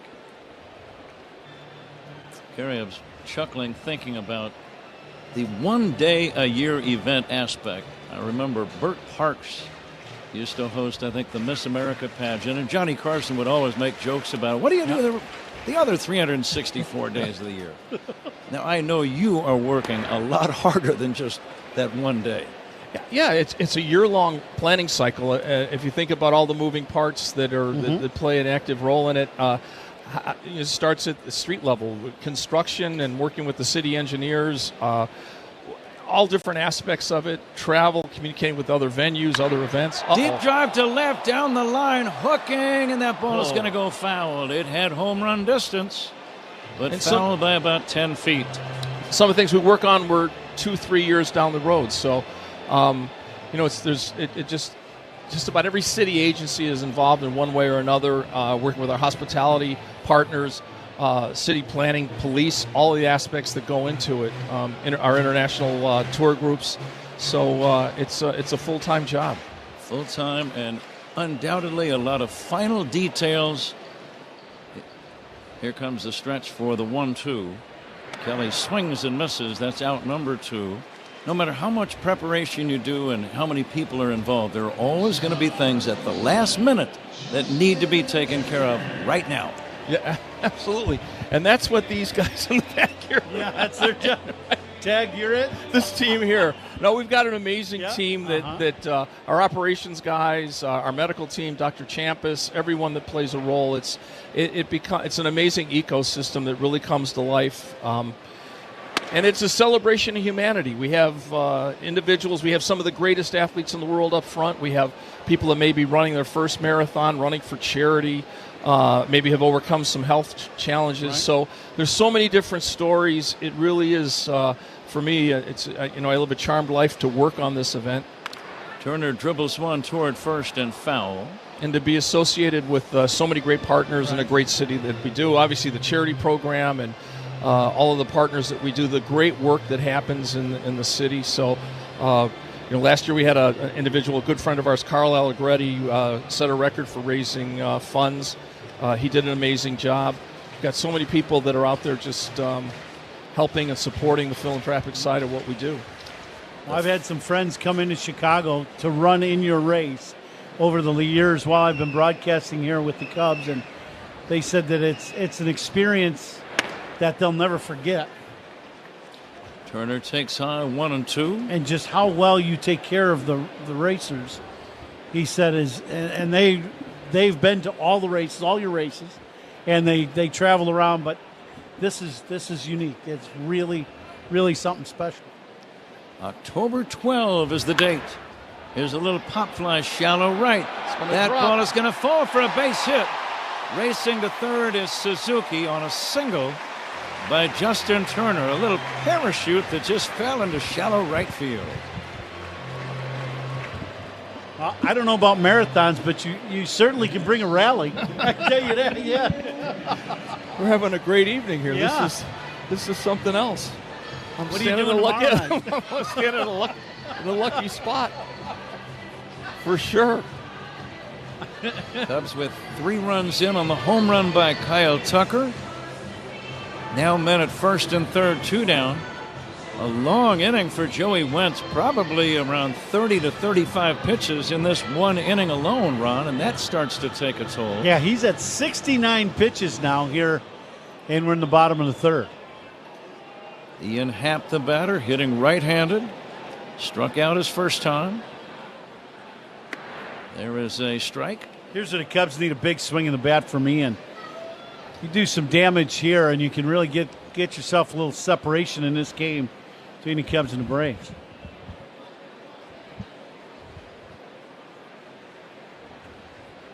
And the 0-1 from the southpaw. Line drive off the glove of a diving Kim. Base hit into left. Another run scores. Cubs lead 4-0. Ian Happ stays hot. He gets an RBI, his 65th. Scoring on the play is Suzuki. Turner ends up at second, and the Cubs lead by 4. Line drive bullet to Kim at short, just off to his left. He lays out for this ball, and it goes under his glove. He just can't quite get to it. And it drives in the Cubs' 4th run of the inning. Cubs up 4-0. Kerry, we may have to invite you back on a regular basis, judging by the way this inning is going for our Cubs.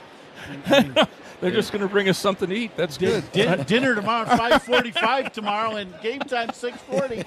No problem. Right. Yeah, why not? If it's not broken, don't fix it. Pat, right? Bruce, and I have dinner about the same time. You bring Mitch. We'll all just have dinner and get ready for a ball game tomorrow. Pick me up on the way to the ballpark. Mitch is good to negotiate fees with. Here comes the pitch. It's in there for a strike, 1-1. Yeah. Drives, Yeah, right. Drives a hard bargain. Swanson, the 9th man to bat in this inning. 4 runs in. Runners at first and second. Dansby swings and misses, and the count 1-2. But it is a classic marathon event every year, Kerry. You have a lot to do with it. You should be very proud with your longevity and the impact that you've had on that event all these years. So we congratulate you. Pat, thank you so much, and thanks to the Score for broadcasting and be a partner with us.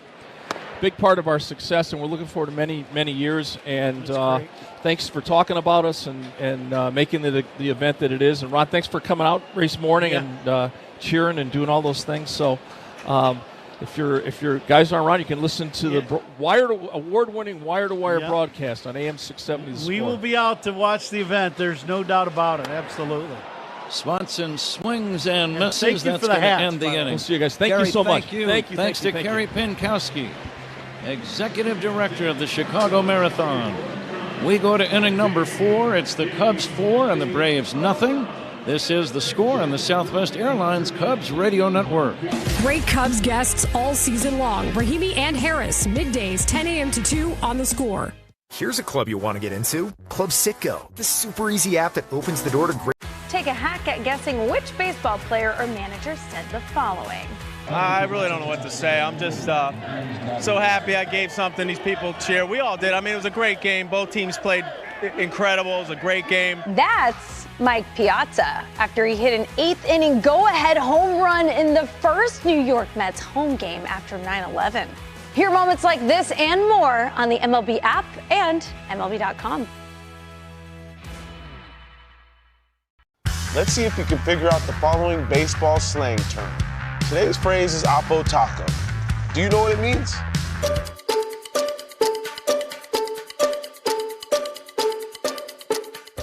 Oppo Taco, a home run hit to the opposite field. Austin Hayes with an Oppo Taco. His 13th, and it's a one-run game. Expand your vocabulary by listening to every game on the MLB app and MLB.com. Great moments in baseball have been broadcast on the radio since 1921. Smith corks one into right down the line. It may go. Go crazy, folks. Go crazy. It's a home run, and the Cardinals have won the game by the score of 3-2 on a home run by the Wizard. Go crazy. Catch the next unforgettable call on the MLB app and MLB.com. Scoreboard is sponsored by Club Citgo. Download the Club Citgo app now and instantly save 23 cents per gallon on your first fill-up. In progress, top of the 7th in Detroit. The Mets all over the Tigers 11-2. Pete Alonso with a pair of home runs in the game. He's got 33 on the season. Pirates leading the Dodgers 7-4 after 6 innings of play. By the way, Shohei Ohtani hit his 100th home run as a Dodger. He's got 46 this year. Line drive by Olsen down the right field line. Fair ball, skipping into the corner. Chasing it down is Tucker.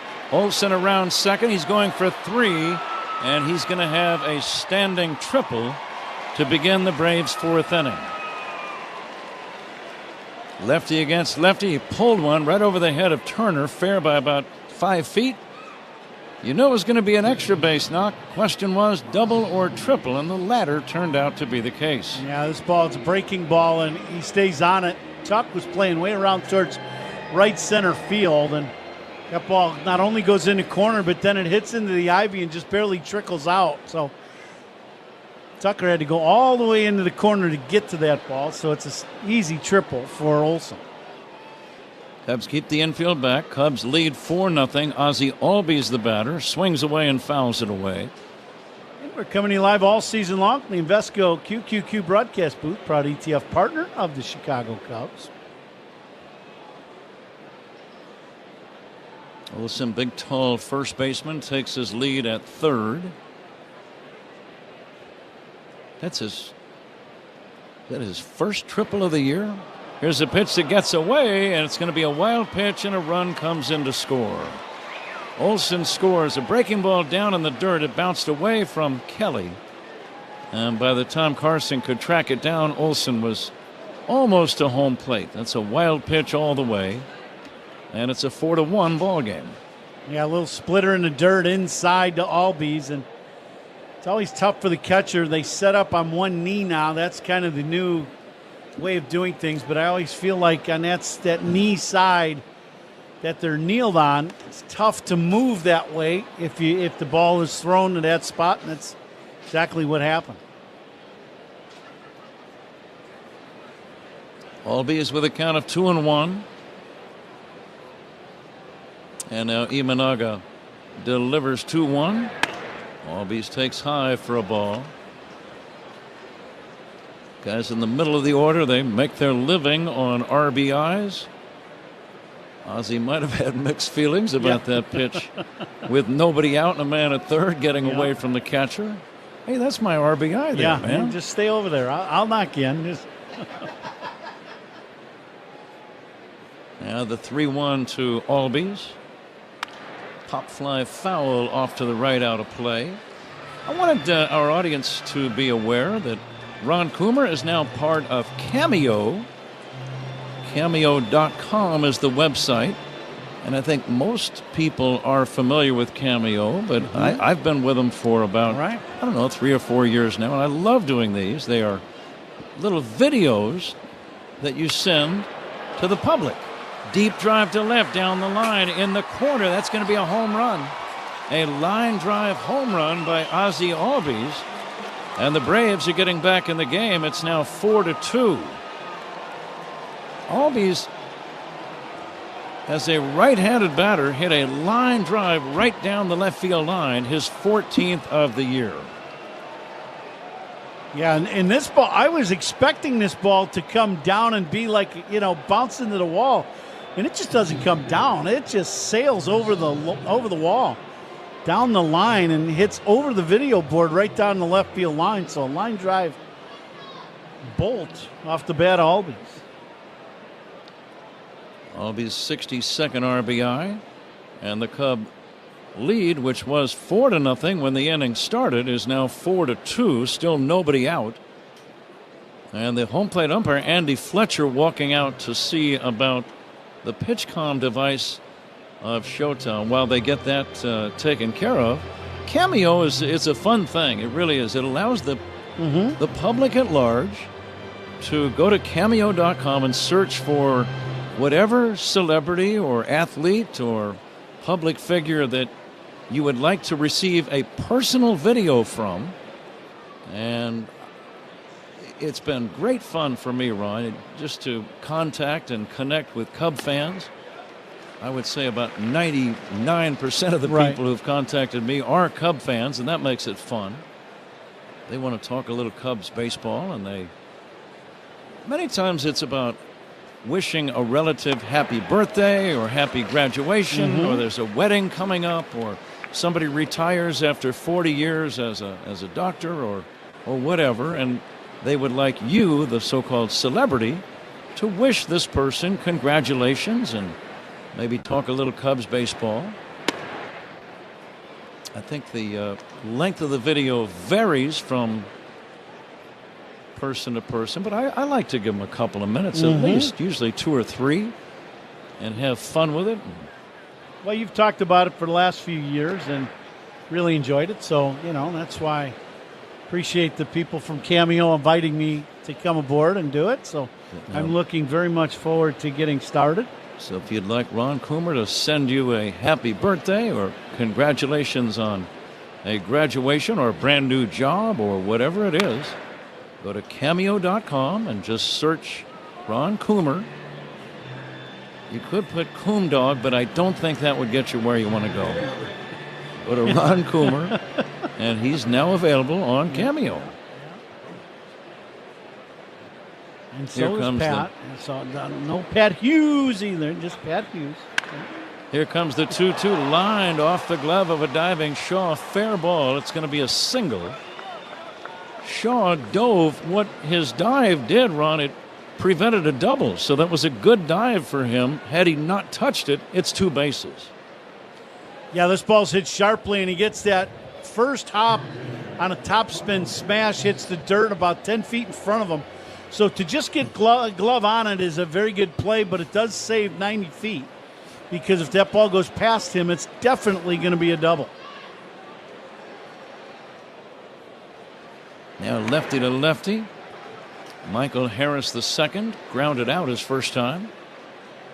He takes a strike from Shota Imanaga. Let's see if Shota can settle down. He's given up 3 straight hits to begin the inning, something he rarely does. Bouncing ball to first, charging, short hopping Turner, throws to second. They get the lead man. Good play.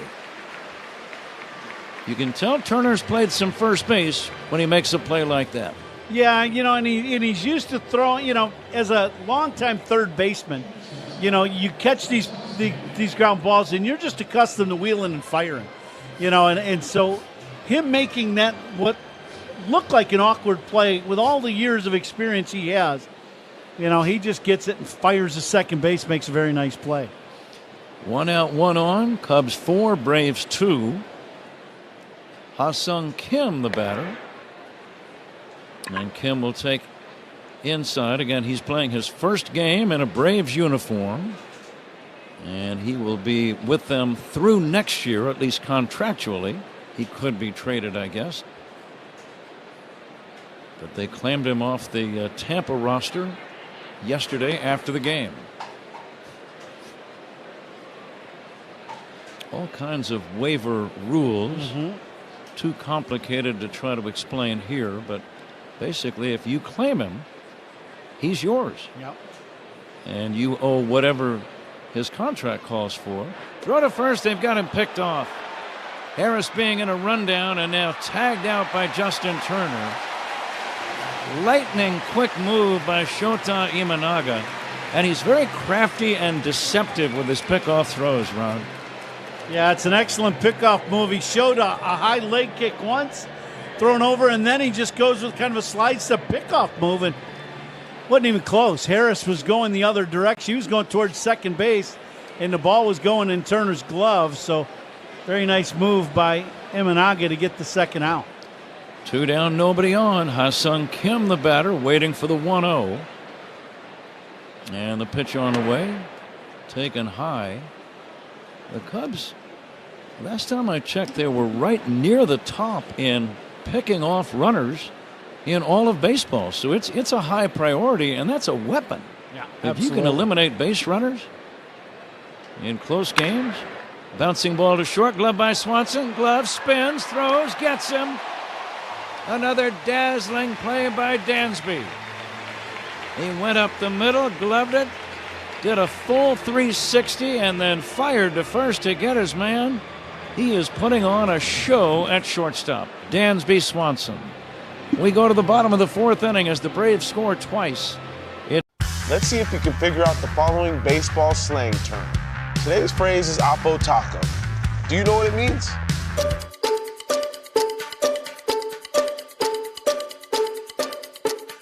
Oppo Taco, a home run hit to the opposite field.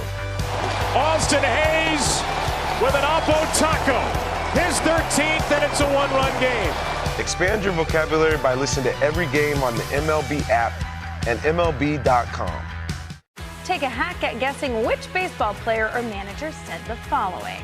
I really don't know what to say. I'm just so happy I gave something these people cheer. We all did. I mean, it was a great game. Both teams played incredible. It was a great game. That's Mike Piazza after he hit an 8th inning go-ahead home run in the first New York Mets home game after 9/11. Hear moments like this and more on the MLB app and MLB.com. It's a great night for baseball. This matchup features some of the best talent in the game. A lot of power, a lot of marquee names. Here we go. Buckle up, folks. There's a guy who wants to be in the spotlight. The bats have come alive. A showstopper. We're just playing Powerball. This place doesn't know what hit him. These teams are entertaining, are they not? The show continues. Experience game-to-game coverage of the night's biggest moments, live and commercial-free. MLB Network Strike Zone, Wednesday and Friday nights all season.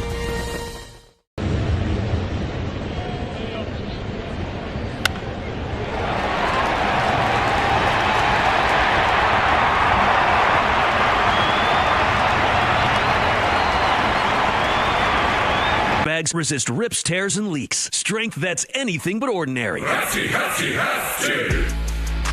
League leaders are sponsored by American Sail. Bring the fun home. Aaron Judge leads the majors in batting average, hitting .325. The home run leader, Cal Raleigh, now with 51 on the year. And Kyle Schwarber, the ex-Cub, the RBI leader in the majors with 119. Pat? Zach, we're going to play the attendance game here in the bottom of the 4th inning, the Benny's Beverage Depot attendance game.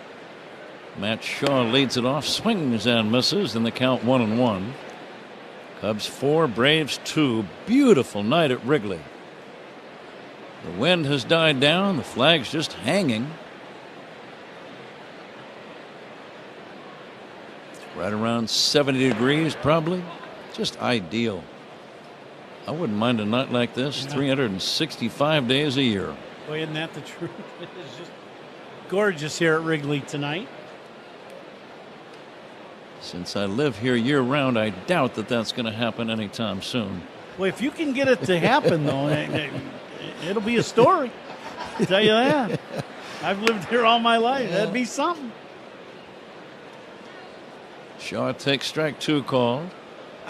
The Benny's Beverage Depot attendance game. If you can't find it at Benny's, it's probably not worth drinking. Here comes the 2-2 from the lefty Wentz. Change up is low, 3-2. I'll go ahead and start. I'll say 32,823. Okay. 34,000. The payoff pitch on the way to Matt Shaw. Swing and a miss, strike 3. One away for Wentz, strikeout number 7. And it brings up Kevin Alcantara. Now, Kevin had a single his first time up. Not only it was his first at-bat, and he immediately got into the hit column, but it sparked a big rally for the Cubs. Horner followed with a base hit. Kyle Tucker then drilled a 3-run homer. Later in the inning, Ian Happ would single to drive in a run. I'll make my guess in the Binny's Beverage Depot attendance game. I'm going to go 35,500. And our engineer, the maestro Paul Zarang, going 35,222. You know, you guys are a little heavier than Ron and I were on the guesses. And now that I look around, I think a lot of people did arrive after the first pitch, Ron. It could be, yeah. We may have to file a re-guess. Here comes the 1-1. Taken down low for a ball. Well, you're the Hall of Famer. You go right ahead.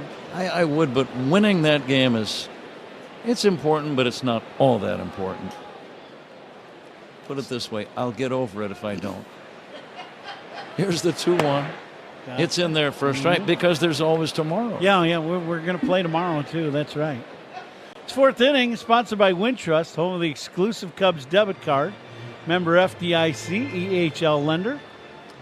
This series ends tomorrow night. Thursday is an off day. The Cubs play Washington at Wrigley all weekend long. Here's the 2-2. Alcantara bounces one foul toward third. 10 for ID. This is The Score. And the Southwest Airlines Cubs Radio Network. Talk Cubs with us on Spiegel and Holmes, 2 to 6 afternoons on The Score and the Southwest Airlines Cubs Radio Network, WSCR Chicago, WBMX HD2 Chicago, and Odyssey Sports Station. Kevin Alcantara, big, tall, right-handed batter, swings and misses. Strike 3. Alcantara has something to say to Andy Fletcher, the crew chief home plate umpire. What would he say there? It was obviously not a check swing, and it was not in the dirt. What would be the question there, Ron? Probably asking him if it was a strike. Okay. If the ball was in the zone. Okay. Especially for young hitters, I think they want confirmation that they did swing at a strike. Here's Nico Horner. Big bouncer to short. Gloving it near second is Kim, and he throws to first in time. 1, 2, 3. We go to the fifth inning. Zach Zaidman joins Ron Coomer in a moment. Cubs 4. Braves 2. This is The Score and the Southwest Airlines Cubs Radio Network. The Cubs. All the big hits. At the wall, gone! No doubt about it! All the great grabs. Oh, wow! You gotta be kidding me! Put a cape on him! And all the swagger. And he does it in grand fashion. Relive the day's biggest plays all in one lightning-fast hour. Oh, my goodness! What a show! You better believe it! Quick Pitch. Late nights and early mornings, only on MLB Network.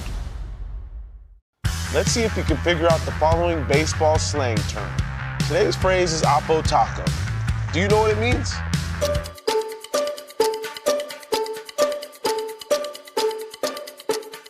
Oppo Taco, a home run hit to the opposite field. Austin Hayes with an Oppo Taco. His 13th, and it's a one-run game. Expand your vocabulary by listening to every game on the MLB app and MLB.com. Great moments in baseball have been broadcast on the radio since 1921. Smith corks one into right down the line. It may go. Go crazy, folks. Go crazy. It's a home run, and the Cardinals have won the game by the score of 3-2 on a home run by the Wizard. Go crazy. Catch the next unforgettable call on the MLB app and MLB.com.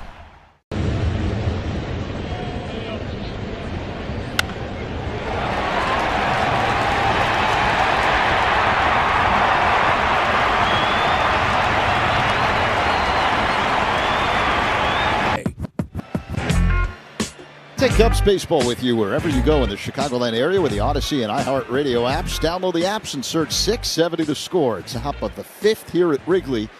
It's the Cubs with a 4-2 lead over the Braves. Shota Imanaga deals, and Eli White, the left fielder, looks at a fastball up high for ball one. White to be followed by Sean Murphy. And then Nacho Alvarez Jr. Here's the pitch. White drills one deep left center field. Way back, still going and gone about halfway up the bleachers. And the Braves now within one. Solo shot for Eli White. It's the Cubs 4 and the Braves 3 here in the 5th. For White, that's his 8th home run of the year. Yeah, it's a no doubt home run. His pitch inner half. And he was right on time with that fastball. Second home run of the game for Atlanta. Ozzie Albies had a solo shot in the 4th. 4-3 Cubs, still no one out. Here in the top of the 5th, and the batter is the catcher, Sean Murphy. Who grounded out to third in his first at-bat. Robbed of a hit by Matt Shaw. The pitch off the outside for ball 1. Slider that missed. It's one of those rare nights where the flags on top of the historic center field scoreboard barely moving. Here's the 1-0. Shota misses low with a splitter. 2-0 the count. Yeah, you knew it'd be a good night to hit here at Wrigley Field, and the hitters have, are being able to hit some balls, and the ball just keeps carrying here at Wrigley tonight. Murphy looks at ball 3, low and outside. A fastball that missed. 3-0. That pretty good pitch by Shota right at the bottom of the zone at the knees. Outside corner. Called strike. Same pitch on the other side of the strike zone. One outside, one inside. The inside one got called. Maybe the left eye works better than the right eye for the home plate umpire. The umpire sits on the inside corner. That's got something to do with it. And a high fly ball hit to deep left. Happ going back on the edge of the track. He's got it. Makes the catch. And Murphy is retired. One away. The first out brought to you by Xfinity. The Wi-Fi is booming. The last pitch, Murphy hit that ball right on the barrel. He was out to it. Everything right, just hit it a mile in the air, and Ian goes back and right on the track at the well, just has to wait for that ball to come down. That ball was hit very hard, but very high. 4-3 Cubs, one down, top 5. Nacho Alvarez Jr. at the plate. Here's the pitch, and he looks at a strike on the outside edge near the bottom of the zone. A splitter from Imanaga. 0-1. Alvarez thrown out at first base on one of the best plays I've seen Dansby make, and he's made some good ones. But he made a play in the hole earlier in this ballgame against Alvarez that'll be a highlight reel play for a long time. Alvarez looks at a splitter right down the middle for strike 2. Dansby makes it look so easy at short.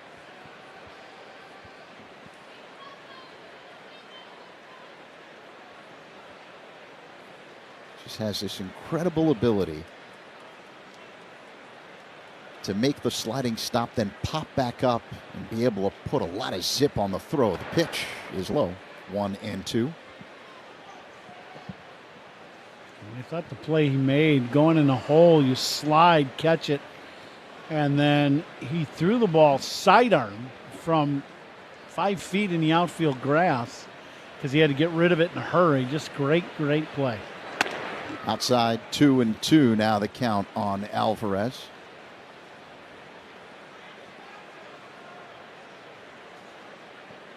4-3 Cubs, game 2 of a 3-game set here at Wrigley against the Braves. They'll meet for 3 next week in Atlanta as Alvarez pops it foul back out of play. Yeah, we didn't see Atlanta all year, and now here in a week in September we'll play them twice and that'll be it. Schedule some of the oddities of the Major League Baseball schedule. That's because every team plays every other team. Here comes the 2-2.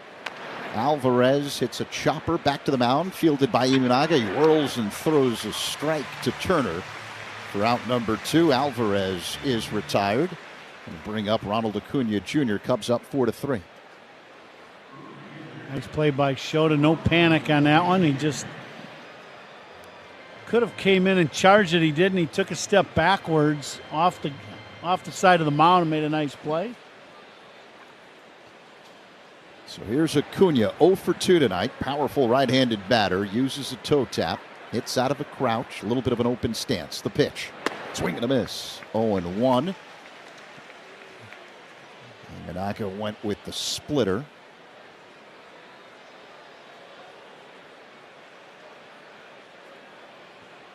Shota works on the extreme first base side of the rubber. Sets up high. Hesitation and kick. And a high fly ball hit to deep left. Happ going back. He's on the track. Does he have a play? Yes, as he comes in and makes the catch for out number 3. Eli White, a leadoff home run here in the 5th. And after that, Shota gets the... Take a hack at guessing which baseball player or manager said the following. I really don't know what to say. I'm just so happy I gave something these people cheer. We all did. I mean, it was a great game. Both teams played incredible. It was a great game. That's Mike Piazza after he hit an 8th inning go-ahead home run in the first New York Mets home game after 9/11. Hear moments like this and more on the MLB app and MLB.com.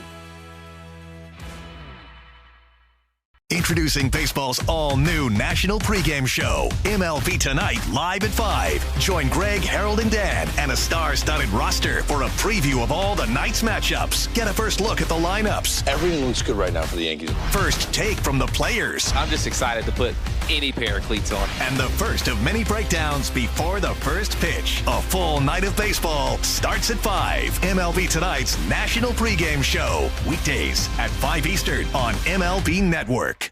Let's see if we can figure out the following baseball slang term. Today's phrase is Oppo Taco. Do you know what it means?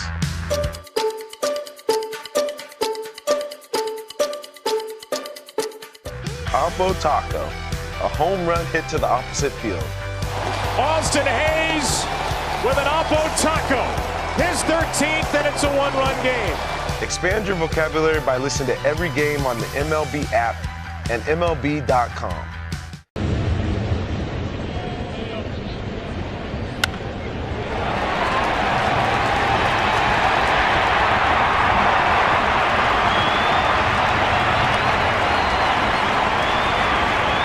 At Suits 2020 in Niles. More than just suits, casual wear, sportswear, and more. Suits 2020, the latest fashions at the lowest prices. On Sunday, September 14th, the Cubs take on the Rays at 1:20 in the afternoon. Up to the first 10,000 early arriving fans will receive a Bill Murray bobblehead presented by Coca-Cola. Be here for it. Visit Cubs.com/tickets. We're in the last of the 5th here at Wrigley Field. Yeah, you heard right. A Bill Murray bobblehead. Does it come with a gopher with it? Just one of the many characters right? You could choose. Cubs with a 4-3 lead over the Braves. The batter, Kyle Tucker. Joey Wentz deals. Tucker swings and pops it foul out of play off to the left, 0-1. Tucker, a 3-run home run in a 4-run third inning for the Cubs. His 22nd. And the encouraging sign there, Coom, you got to love this. He went the other way with the home run to left center field.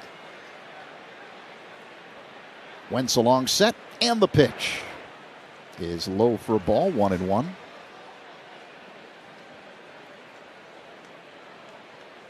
We're coming to you live all season long from the Invesco QQQ broadcast booth. Proud ETF partner of the Chicago Cubs. Lefty-lefty matchup. Here's the 1-1 delivery. Tucker pulls one deep down the right field line, but it hooks way foul out of play. 1-2. He's gotten a couple breaking balls up and in, and he's hit them both a long way but foul. But it's the important one. It was a fastball away that he hit into the bleachers in the left that you were just talking about. That's the big swing in the bat for the Cubs. Chop foul off to the right, and that one ends up inside the Braves dugout along the first base line, 1-2. Wind is picked up just a tick as the American flag on top of the scoreboard is gently moving from right to left. The pitch. Tucker pops it foul again out of play off to the left. Second deck, 1-2. Ian Happ had an RBI single in that 4-run third inning for the Cubs. Braves with 2 runs in the 4th, and 1 in the top half of this 5th. Here's the pitch. That's low and outside. Tucker has worked a 2-2 count, curve that missed.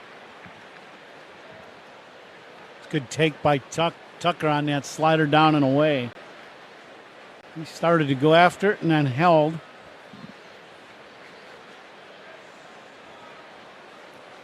Wentz works on the extreme third base side of the rubber. The left-hander sets up high. Tucker digs in. Here comes the 2-2. Tucker hits a pop fly, shallow right center. This may drop. It does. Base hit for Tucker, his second of the ball game. A triumvirate of Braves were in the area. Harris racing in from deep center. Acuna coming in from deep right. And the second baseman, Albies, was dropping back, but it found a hole. Yeah, a little inside breaking ball to Tuck, and hits this ball right off the end of the bat. A little blooper into center field, short center for a base knock, and that will be the end of the day for Wentz. Yeah, with Seiya Suzuki due up, Brian Snitker wants a right-hander in the game. So we've got a pitching change. All opponent pitching changes are sponsored by Sloan, official water efficiency partner of the Chicago Cubs and leader in smart water and commercial restroom solutions. Visit sloan.com. Tucker at first. Let's see if we can figure out the following baseball slang term. Today's phrase is Oppo Taco. Do you know what it means?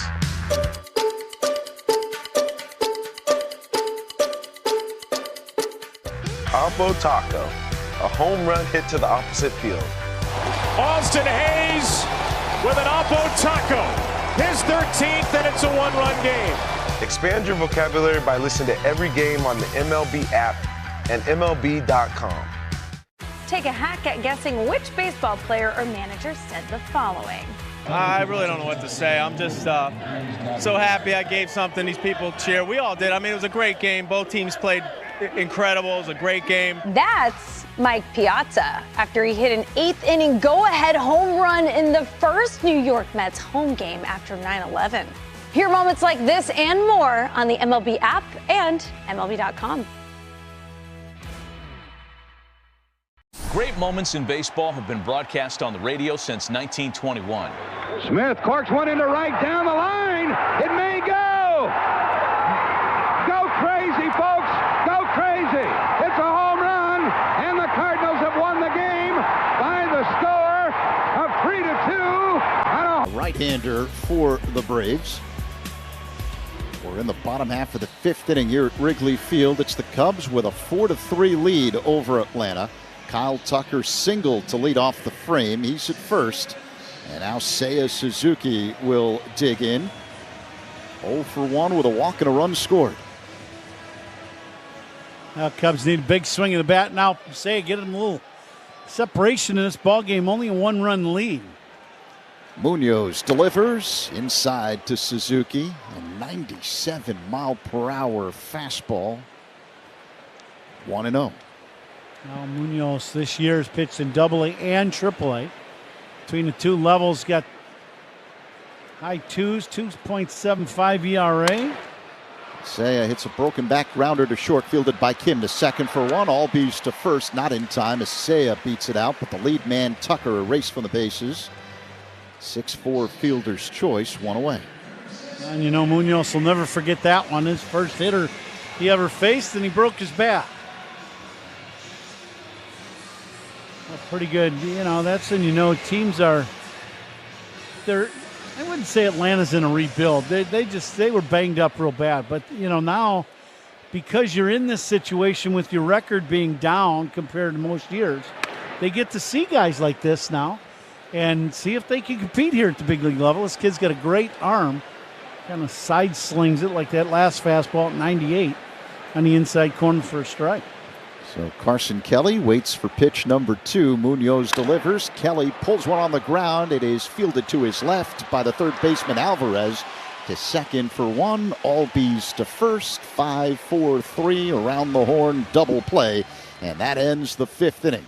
We head to inning number 6. The Cubs with a 4-3 lead over the Braves. On the score on the Southwest Airlines Cubs Radio Network. Hey Cubs fans, it's Dansby Swanson. Listen. Take a hack at guessing which baseball player or manager said the following. I really don't know what to say. I'm just so happy I gave something these people cheer. We all did. I mean, it was a great game. Both teams played incredible. It was a great game. That's Mike Piazza after he hit an 8th inning go-ahead home run in the first New York Mets home game after 9/11. Hear moments like this and more on the MLB app and MLB.com. Great moments in baseball have been broadcast on the radio since 1921. Smith corks one into right down the line. It may go. Go crazy, folks. Go crazy. It's a home run, and the Cardinals have won the game by the score of 3-2 on a home run by the Wizard. Go crazy. Catch the next unforgettable call on the MLB app and MLB.com. Let's see if you can figure out the following baseball slang term. Today's phrase is Oppo Taco. Do you know what it means?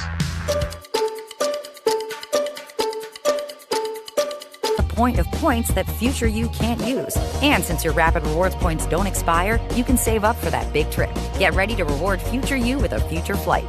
Sign up for Rapid Rewards today and redeem your points on any seat, any day, anytime. Only at Southwest.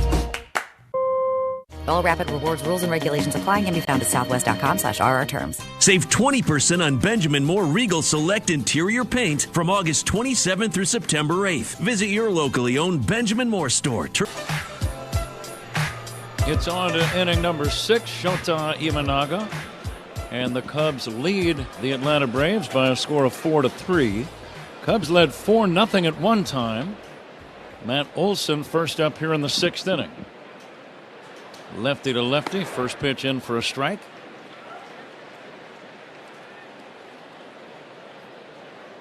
Shota at 67 pitches, so he should have a little more in the tank. Here comes the 0-1 to Olson. The left-handed batter swings and misses. Olson has walked and tripled. Seiya has been stung by the gopher ball. Ozzie Albies belted a homer in the 4th inning. Eli White drilled one in the 5th. Kyle Tucker had a big 3-run homer for the Cubs in the 3rd inning. That's the big blow of the game. Now Olson checks on a low bender, 1-2. Should kind of snaps the ball back with his glove. A little frustrated that he missed his spot. That was actually wasn't that bad. A split finger down and away. The next offering, lifted to left. Playable for Happ, backpedaling near the track, and now puts the squeeze to it for out number 1. We'll take a look at this day in baseball history, brought to you by villageofbedfordpark.com. Now's the time to make history for your business in Bedford Park. Quite a few things have happened on this date.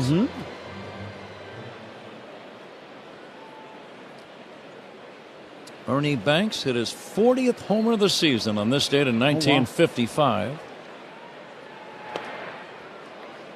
In fact, it was significant because it set a record for the most homers in a season by a shortstop in big league history. Vern Stevens of the 1949 Red Sox had hit 39, and his record had lasted for about 6 years. Here's a check swing on an off-speed pitch down low, 1-1.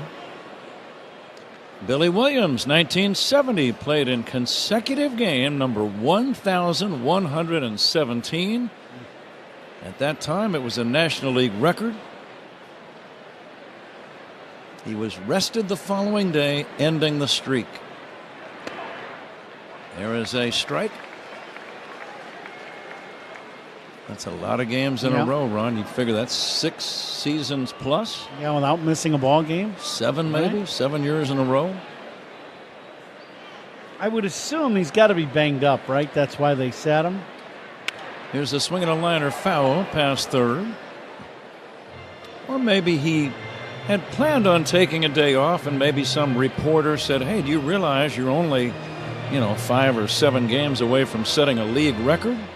And Billy said, I'm not that tired. Maybe I'll keep playing for a few more days. And we'll have to ask him. He still comes to Wrigley. Absolutely. He'll be here. September 2. This was the date of the Milt Pappas no-hitter. Oh, really? 1972 against the Padres right here at Wrigley, a day game. Cubs won the game 8-0. Pappas just missed a perfect game when he walked Larry Stahl on a full count with 2 outs in the 9th inning. Bruce Fremming, the home plate umpire. Here's a line drive base hit to left by Albies. And it's a 1-out single here in the 6th inning. Cubs lead 4-3. Albies likes to run, and the batter is Ozuna. Yeah, Imanaga's picked one runner off. He picked off Harris. Last time Harris was at first base. So that will help kind of slow things down a little bit at first base for the Atlanta guys that can run.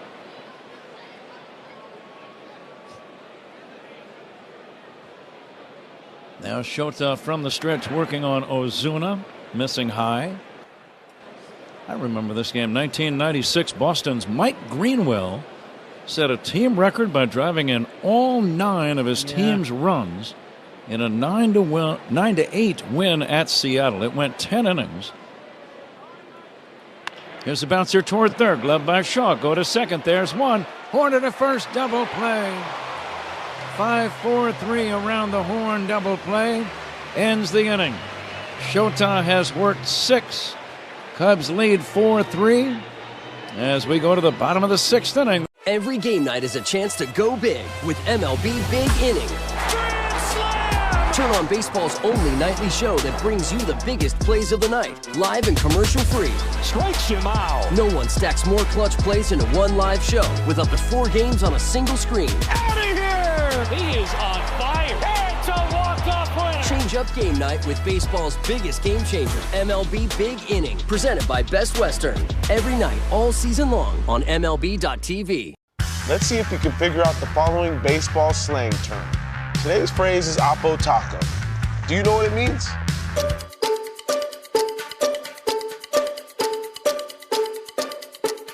Oppo Taco, a home run hit to the opposite field. Austin Hayes with an Oppo Taco. His 13th, and it's a 1-run game. Expand your vocabulary by listening to every game on the MLB app and MLB.com. Take a hack at guessing which baseball player or manager said the following.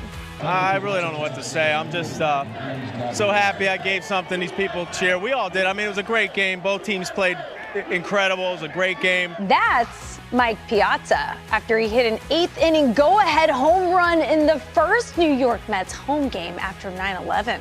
Hear moments like this and more on the MLB app and MLB.com.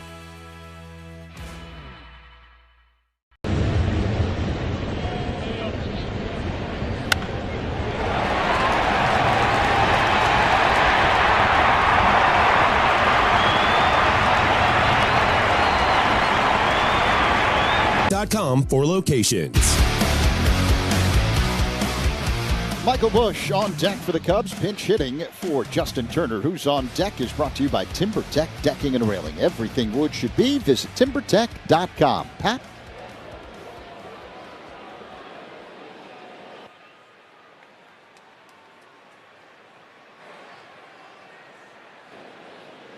Roldy Munoz delivers. A pinch batter, Michael Busch, lines it foul down the right field line. Busch heading for Turner here to start the bottom of the 6th inning. Cubs on top by a run, 4-3. Munoz in his big league debut deals. The ball is popped up, way up. Shallow center. Harris coming in. Easy play. And that's out number 1. Busch will almost certainly stay in the game and play defense at first base for the rest of the game. Double plays turned by the Cubs, and they turned one in the top of the inning. Sponsored by Nissan. Experience the thrill at NissanUSA.com.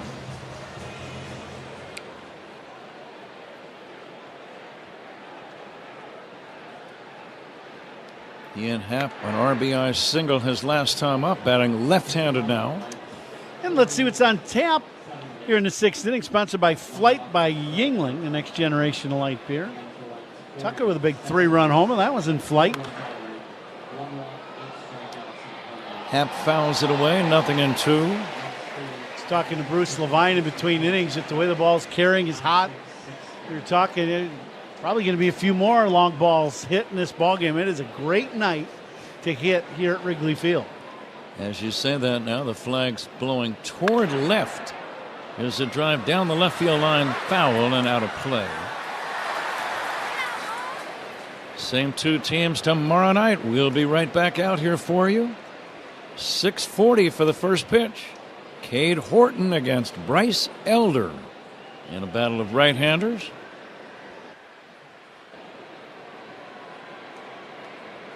Now the 0-2 to Happ. Check swing, the pitch down low. Milwaukee is off today, so the Cubs will either gain or lose 1/2 game in the standings. And if they win, they'll be 5 games behind the Brewers. Now the 1-2 to Ian, bounced up the middle, fielded by the shortstop Kim, and he throws to first in time.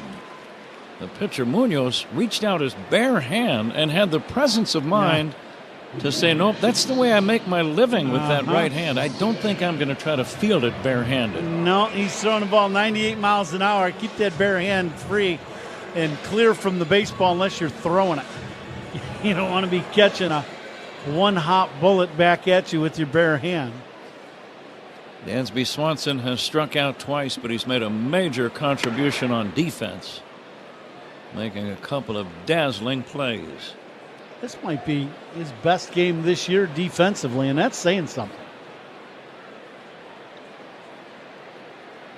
It really is saying something, as you put it that way, You Ron. think about, he's made 2 really nice plays in the hole. He's made 2 really nice plays up the middle. And I mean, incredible plays. A great defensive day. Here's the pitch on the way to Swanson. It's low and outside for a ball, 1-2. You know, right now Atlanta has 5 hits. What's the difference of the game if they have 9 hits right now? Right? If you think about it. Mm-hmm. Munoz in relief in his big league debut, works from the stretch, tall, hard-throwing right-hander. Brings up a way back from behind him and then just slings it up there. Kind of a 3/4 delivery. That sinker was 99 miles an hour.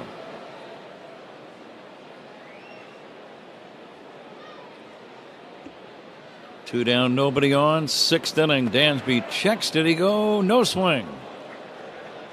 Malachi Moore, the first base umpire, made the call. A little slider in the dirt. Dansby barrel got out there. We have not seen a replay. It was probably pretty close. Moore said no at first base.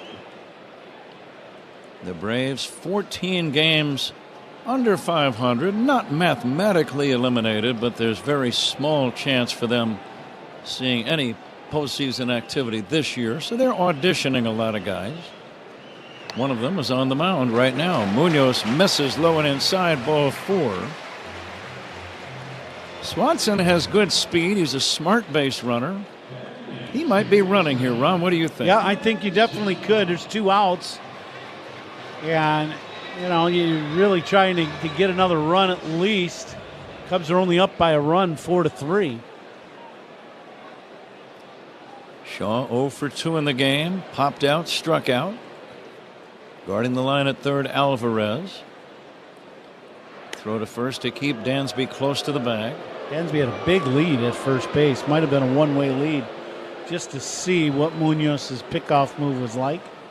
He did not give him his best pickoff move by far. Gentle breeze blowing toward left. Perfect September night at Wrigley. Fastball is high and inside.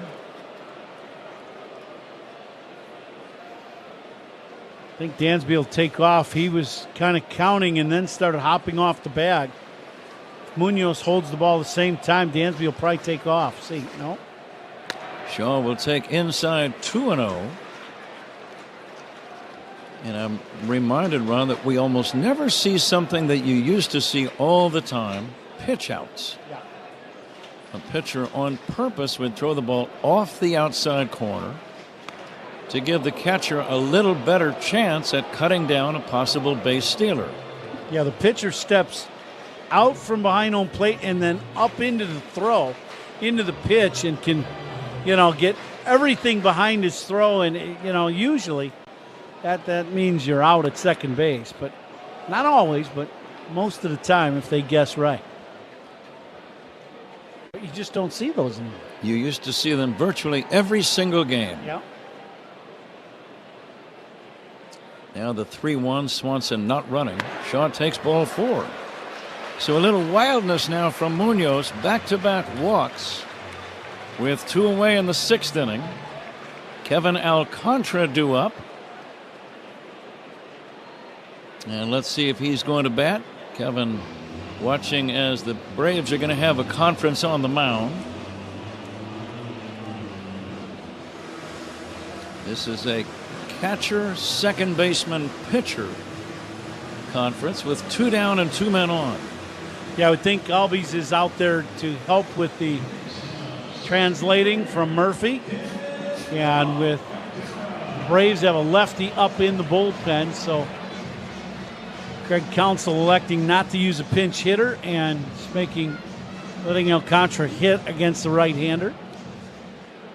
Let's see if Kevin can get a hold of one. Conditions are good for a long ball right now. And the pitch to Kevin outside, ball 1.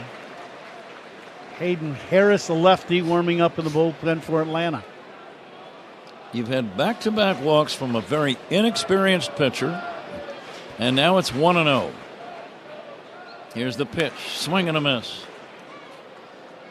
What would be your approach, Ron, in a spot like this? You got to make him throw strikes first before you start getting aggressive. Because he's throwing really hard and he's got good movement. So, to me, I would be taking. He still has not thrown a strike. That last pitch, 6 inches inside. Fastball strike. Now it's 1-2. Swanson at second, Shaw at first. 2 down, 6th inning. Cubs leading 4-3. Alcantara waiting. And the 1-2 swing and a miss, and the bat goes flying over toward the Cubs' third base dugout. That ends the inning. It's a strikeout. We go to inning number 7. Cubs 4, Braves 3. This is The Score and the Southwest Airlines Cubs Radio Network. Talking Cubs Monday through Friday with Rahimi and Harris, 10 a.m. to 2 on The Score. It's a great night for baseball. This matchup features some of the best talent in the game. A lot of power, a lot of marquee names. Here we go. Buckle up, folks. There's a guy who wants to be in the spotlight. The bats have come alive. A showstopper. We're just playing Powerball. This place doesn't know what hit him. These teams are entertaining, are they not? The show continues. Experience game-to-game coverage of the night's biggest moments, live and commercial-free. MLB Network Strike Zone, Wednesday and Friday nights all season. Take a hack at guessing which baseball player or manager said the following. I really don't know what to say. I'm just so happy I gave something these people cheer. We all did. I mean, it was a great game. Both teams played incredible. It was a great game. That's Mike Piazza after he hit an 8th inning go-ahead home run in the first New York Mets home game after 9/11. Hear moments like this and more on the MLB app and MLB.com.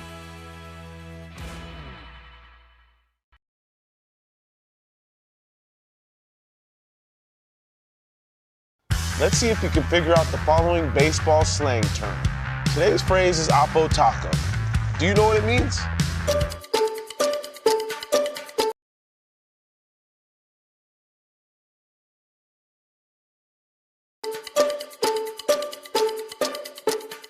Oppo Taco, a home run hit to the opposite field. Austin Hayes with an Oppo Taco. His 13th, and it's a 1-run game. Expand your vocabulary by listening to every game on the MLB app and MLB.com.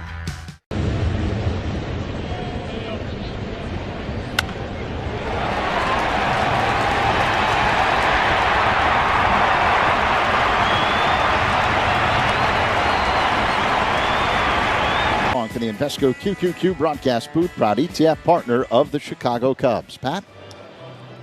All right, Zach. Drew Pomeranz, left-hander, will go to work on the Braves. Michael Harris II. Harris nothing for 2 in the game. First pitch by Pomeranz is in there for a strike. Pomeranz having a fine season. 45 games, 2 wins, 1 loss, an ERA of just over 2.09.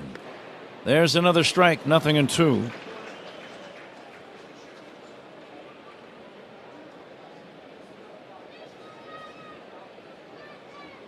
Pomeranz has walked 13 but struck out 40.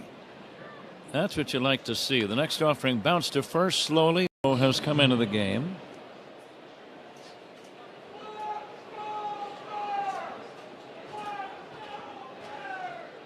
Willie Castro is the new right fielder. Ha-Sung Kim batting for Atlanta. And the pitch in there for a strike.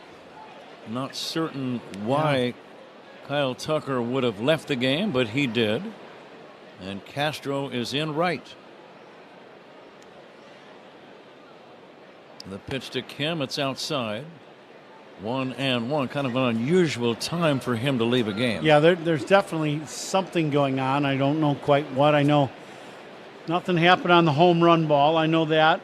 The base hit that he hit in the last inning, though his last at bat, not last inning, as that ball's fouled off by Kim, counts 1-2.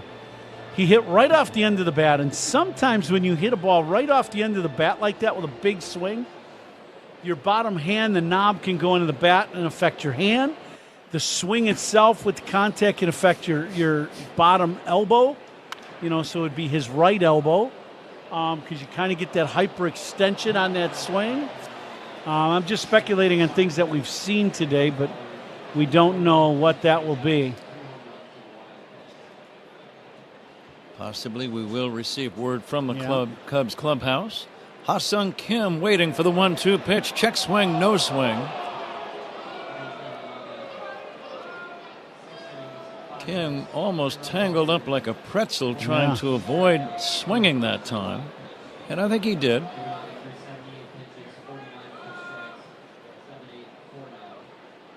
And now the 2-2. Line to right, a base hit. The tying run is on here in the 7th inning with 1 away.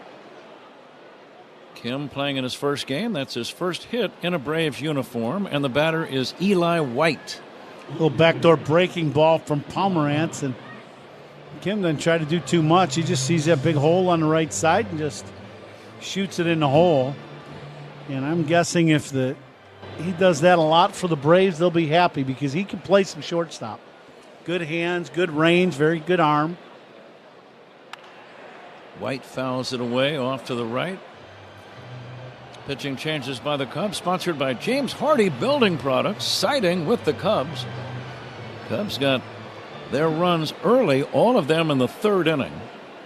A 3-run homer by Kyle Tucker and a run-scoring base hit by Ian Happ. Check swing, it's down low. The Braves chipping away. They got 2 in the 4th inning. Albies homered. Olsen tripled and scored on a wild pitch. And then Eli White homered in the 5th inning. And that's the extent of the scoring. 4-3 Cubs. Swing and a miss, strike 3. Or strike 2, I beg your pardon. White swinging and missing. It's 1-2. Quality start for Shota Imanaga. Sponsored by Benjamin Moore. Start your next project with quality paints from Benjamin Moore, official paint of the Chicago Cubs. Here's a drive foul off to the right, out of play. Pomeranz staying with hard stuff, and White a little tardy.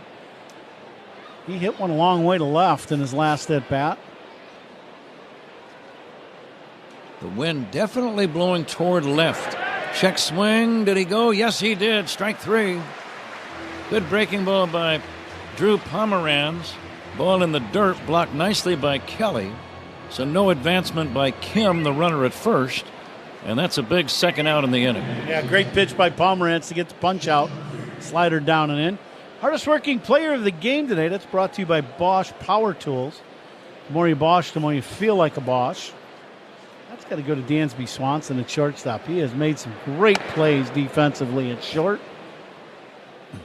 What do you think of that? Absolutely. He has He's one of the few guys that can dominate a game defensively in baseball. Yeah. And there are very few guys that could do it. Ozzie Smith could do it. Yes, I would agree. Yeah. Willie Mays could do it for older fans who may have seen him play for the Giants. Ken Griffey Jr. could do it. Yes, he could. Absolutely. Here comes the 1-0 now to Sean Murphy. And a swing and a high pop fly foul and back out of play. Now, you played third base, Ron. Who, in your opinion, is the greatest defensive third baseman you've ever seen or played against? I didn't get to see him play a lot, but I think every third baseman that's played since the 60s, everybody gets judged against Brooks Robinson. Swinging a foul back. I think he's the gold standard, and then everybody from there gets judged on what he did. Would you agree to that? I never saw him play live except one game as a fan. I saw him in Oakland, California, back around 1968 or so. Check swing. Did he go? No swing. Oh my. Malachi Moore ruling no swing. Now, he may have missed that call. He's got the auto safe down there. He hasn't called one yes. This one, he could have went deep on that one. Yeah, that's a swing all the way. He's not. Yeah, that was not good. The Cubs bench still letting him have it. It's 2-2 on Sean Murphy. Pomeranz fires. High pop fly right side, playable for Horner. Nico waiting and squeezing. No runs for the Braves. We go to the bottom of the 7th inning. Cubs 4, Atlanta 3. This is The Score on the Southwest Airlines Cubs Radio Network. And now the guest conductor for the 7th inning stretch, Ashleen Bracey.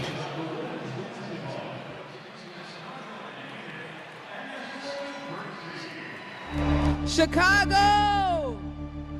Cubs fans! UIC fans! Let me hear you! A 1, a 2, a 3. Take me out to the ball game. Take me out to the crowd.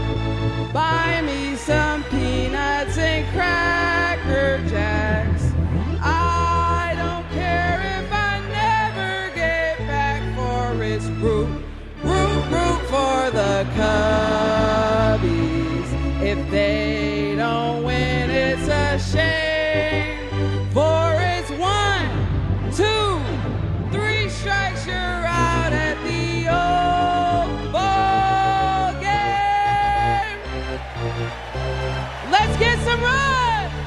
Cubs Talk with Spiegel and Holmes on your ride home. Afternoons 2 to 6 on The Score. Join Great Lakes Credit Union's mission of Great moments in baseball have been broadcast on the radio since 1921. Smith corks one into right down the line. It may go. Go crazy, folks. Go crazy. It's a home run, and the Cardinals have won the game by the score of 3-2 on a home run by the Wizard. Go crazy. Catch the next unforgettable call on the MLB app and MLB.com. Let's see if you can figure out the following baseball slang term. Today's phrase is Oppo Taco. Do you know what it means?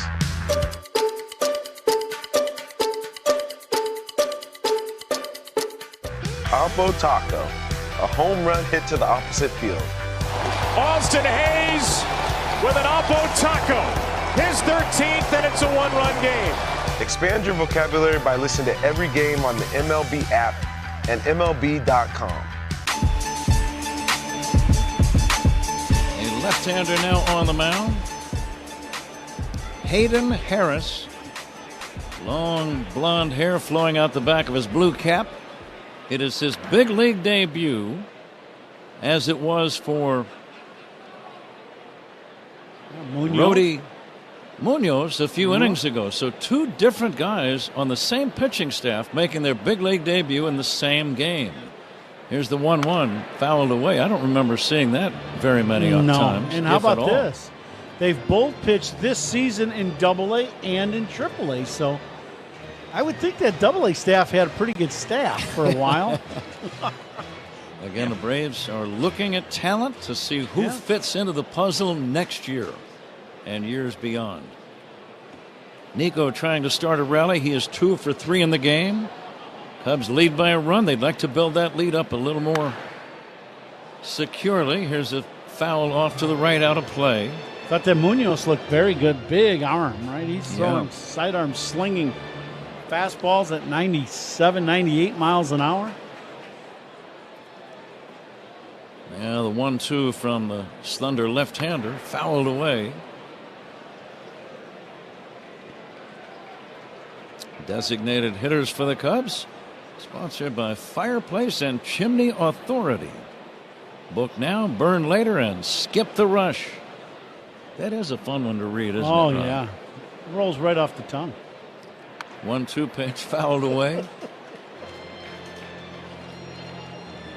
I like to skip the rush thing.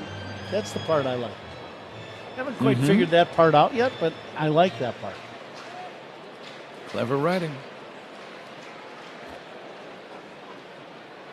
Here's the pitch down low. Still no word on why Kyle Tucker left the game. Has anyone heard anything about that? Have not. And they showed Kyle in the dugout with Nick Frangella, the Cubs trainer, in between innings on our monitors, and nothing overly telling. Nico lines one towards center. Harris coming in, slides, and makes a very nice catch. He's an accomplished defensive player in center, and this year, Ronnie's become a better offensive player. He might be a real top talent as the years go by. Yeah, he can be a force in center field. And I tell you, you talk about a great jump on a ball. That ball was hit on a line, and he was dead sprint coming in to make that play. Willie Castro batting for the first time, and he bounces one to second, where Albies makes the pickup and the throw to first in time. 2 quick outs here in the bottom of the 7th inning. Cubs lead by a run, and the batter Seiya Suzuki. Just looking at the Braves' history before the game.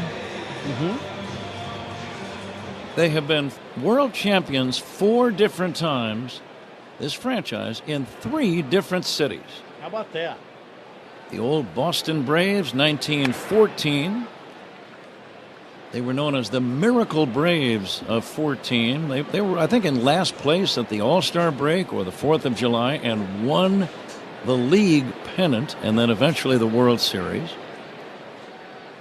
There's a pitch in there for a strike. Then they became the Milwaukee Braves.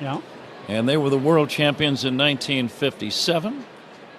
And in Atlanta, they've been the world champs twice, 1995 and 2021. Deep drive to left center on the run. White on the track makes the catch right up against the vines. And that ends the inning. Cubs do nothing. We go to the 8th inning. Cubs 4, Braves 3. This is The Score on the Southwest Airlines Cubs Radio Network. Chicago Cubs memories are made right here.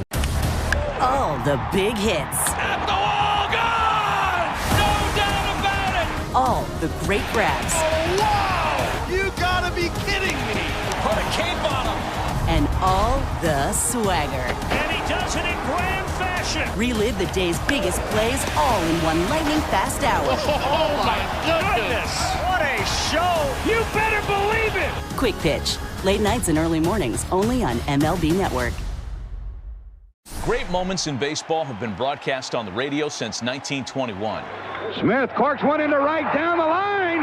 It may go. Go crazy, folks. Go crazy. It's a home run, and the Cardinals have won the game by the score of 3-2 on a home run by the Wizard. Go crazy. Catch the next unforgettable call on the MLB app and MLB.com. Let's see if you can figure out the following baseball slang term. Today's phrase is Oppo Taco. Do you know what it means?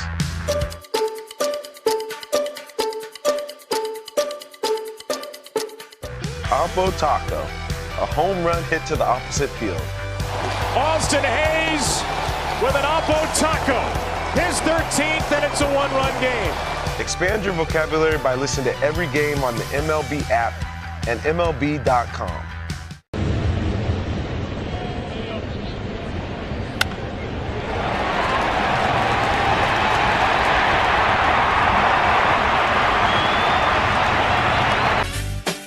Top of the 8th inning at Wrigley Field. It's the Cubs 4, Braves 3. The 8th inning is sponsored by Cars for Kids. 877 Cars for Kids. That's Cars with a K to donate your car today. Pat? New pitcher on the mound, Caleb Thielbar. Pitching changes for the Cubs, sponsored by James Hardy Building Products, siding with the Cubs. Thielbar, similar to Pomeranz, quietly having an excellent season out of the Cubs bullpen. 48 innings, a 2.03 ERA. And he'll go to work and try to put a 0 on the board here in the 8th inning as he faces Drake Baldwin. Left-handed batting catcher, rookie. And the pitch to Baldwin is in there for a strike. Baldwin batting for Nacho Alvarez. The Braves will need a new third baseman in the bottom of the inning. Lefty to lefty. Thielbar's pitch fouled away. 0-2. 7th inning stretch sung very nicely by Ashleen Bracey, UIC women's head basketball coach. Their preseason workouts will probably crank up here in another month or so. Conditioning, running, shooting always. Here's the 0-2 to Baldwin, fouled on the ground right side. How much shooting would you do when you were playing at San Jose State? Would you shoot like year round? Would you constantly be shooting all the time, right? 12 months a year, you bet. Mm-hmm. Here is the 0-2. Swing and a foul back.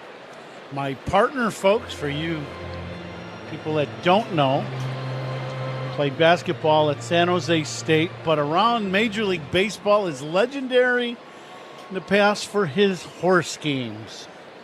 Well, I'm not sure about legendary. I could shoot decently at one time. The 0-2 pitch rolled out towards second base. Horner's got it. Short throw to first in time. And that is out number 1. The best thing about horse games, there's no defense. Yeah, well, yeah, there's that. You are wide open on every shot. Yep. I like that concept. Mm-hmm. I liked what you used to do with your workouts before you hurt your shoulder where you could shoot a lot. What was your workout, your shooting workout, before you did your running on a treadmill or something like that? I wish I could still do it as Ronald Acuna Jr. bounces one to third, glove by Shaw. Off balance throw, and he got him. Beautiful play by Matt Shaw at third. Ron, you had to make that play many times. You glove it, and your momentum carries you into foul territory. Well, what's great about the play is Matty catches this ball, and he's going, as you said, Pat, into foul territory. He's kind of running at the Cubs' dugout. So you get an idea, folks. So he plants that right foot and then throws it as hard as you can throw it over the pitcher's mound, and one hops it perfectly to Michael Busch to get the out. Great play by Matty Shaw. 2 outs. Here is Olsen.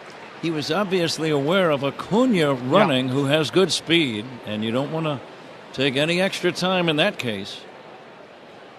The attendance tonight, 32,618. Inside to Matt Olsen, 1-1.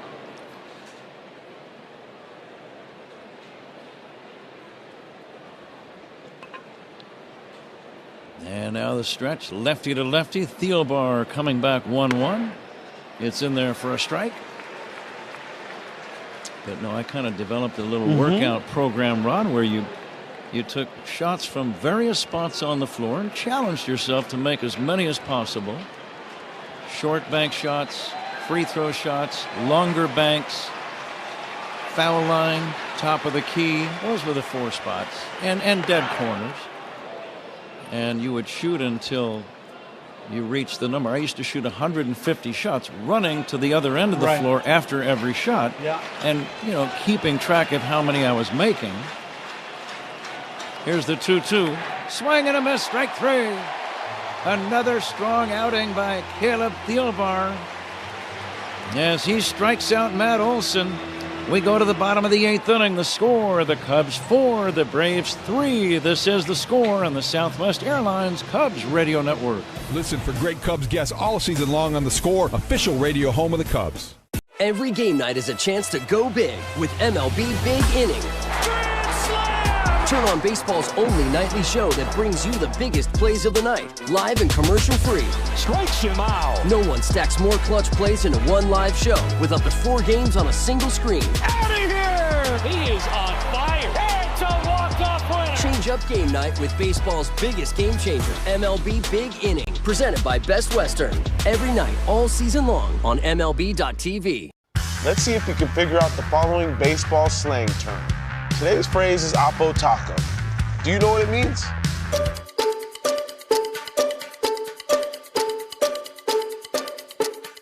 Oppo Taco, a home run hit to the opposite field.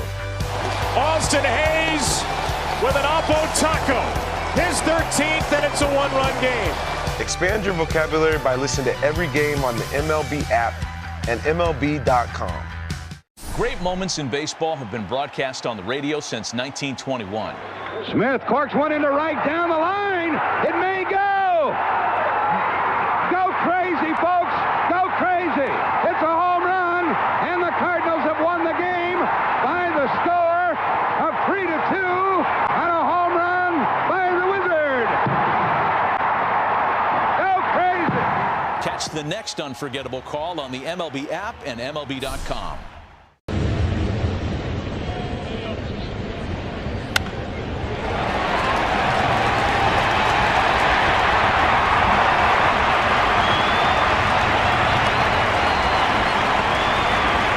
Set for the bottom of the 8th inning here at Wrigley Field. Cubs a 4-3 lead over the Braves, and the Cubs have announced that Kyle Tucker left tonight's game, guys, with left calf tightness. Repeat, Kyle Tucker left tonight's game with left calf tightness. All right, Zach, we will find out more after the game, perhaps, regarding the severity. Thank you for that update. Carson Kelly leads off the bottom of the 8th inning. Cubs would love an insurance run or 5. Here's a bouncer toward third, gloved by Alvarez, and he will throw to first in time. Nacho Alvarez. Did you know he's a Nacho Alvarez Jr. run? Really? He's a chip off the old block. Wow. Quite literally. Yep.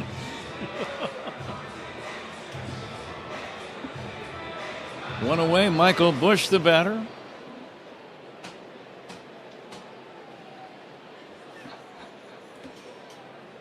And the pitch on the way to Michael is in there for a strike. Now, when Alvarez, going by Nacho, was in high school, do you think he had some other nicknames too? Maybe Vidal would be one. Oh, that very well could be, because it's guy's name playing there now.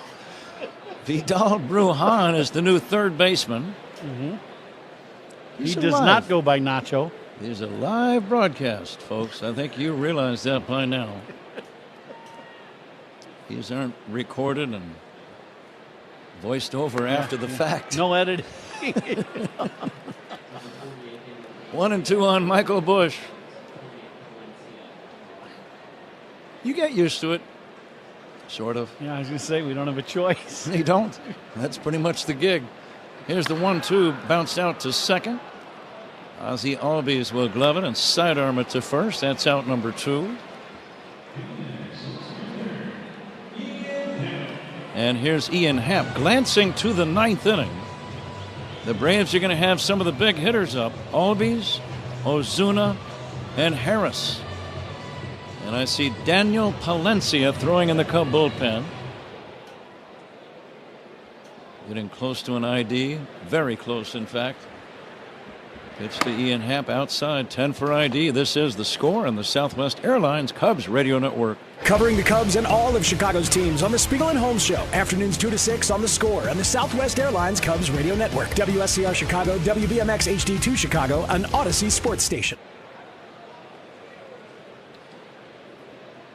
The next pitch by Dylan Dodd. A left-hander is outside.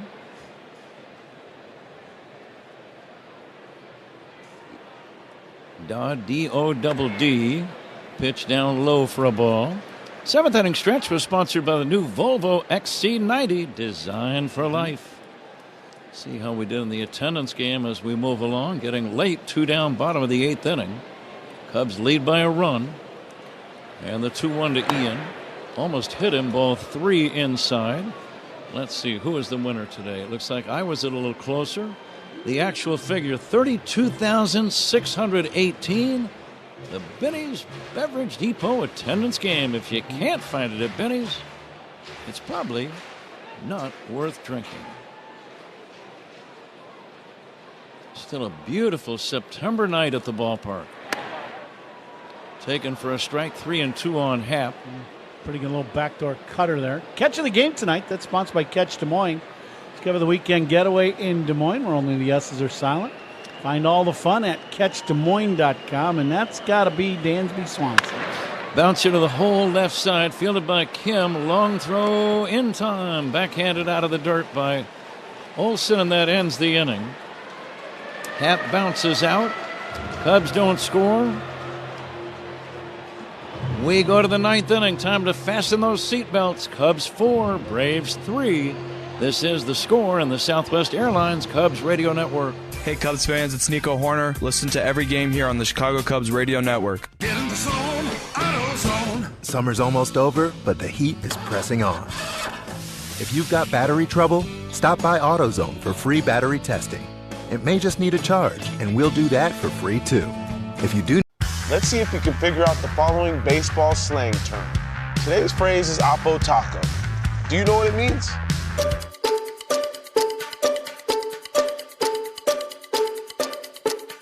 Oppo Taco, a home run hit to the opposite field. Austin Hayes with an Oppo Taco. His 13th, and it's a 1-run game.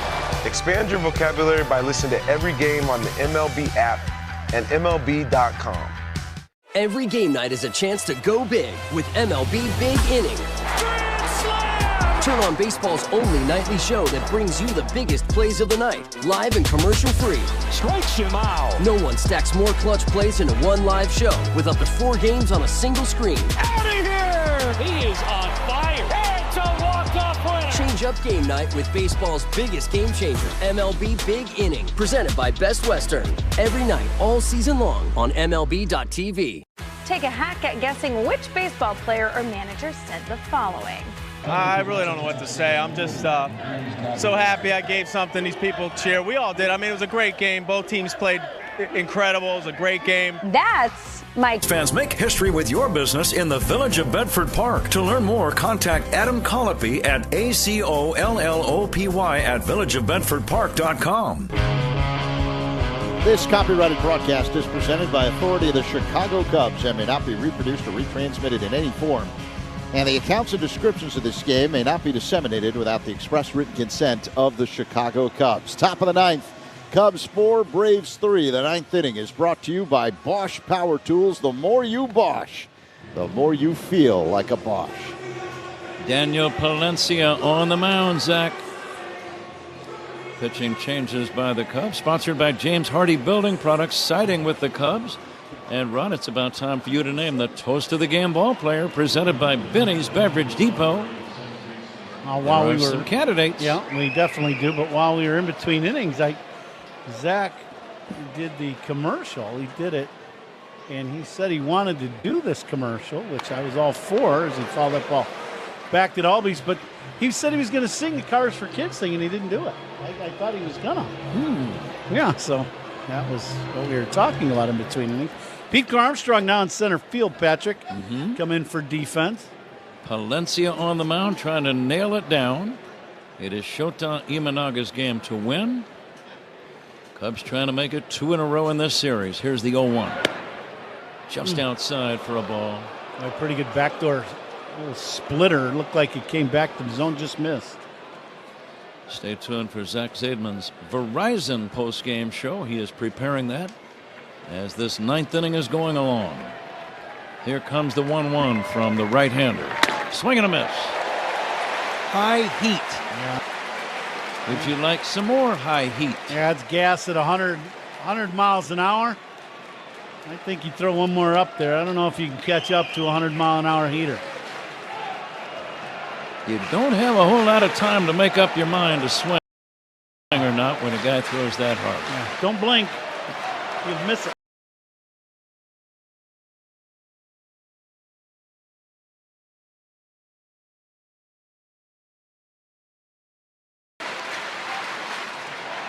Here comes the 1-2 from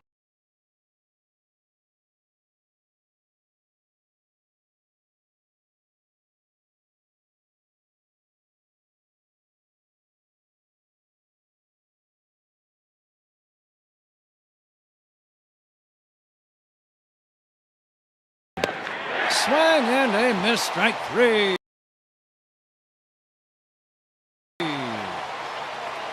Albies is out number 1. Cubs are sponsored by Turo Tires, always Chicago's hometown tire. Find a dealer at Turo.com. Marcell Ozuna steps in. Dangerous right-handed batter. And he'll take a strike. So important for a guy like Palencia to be able to throw a first pitch strike.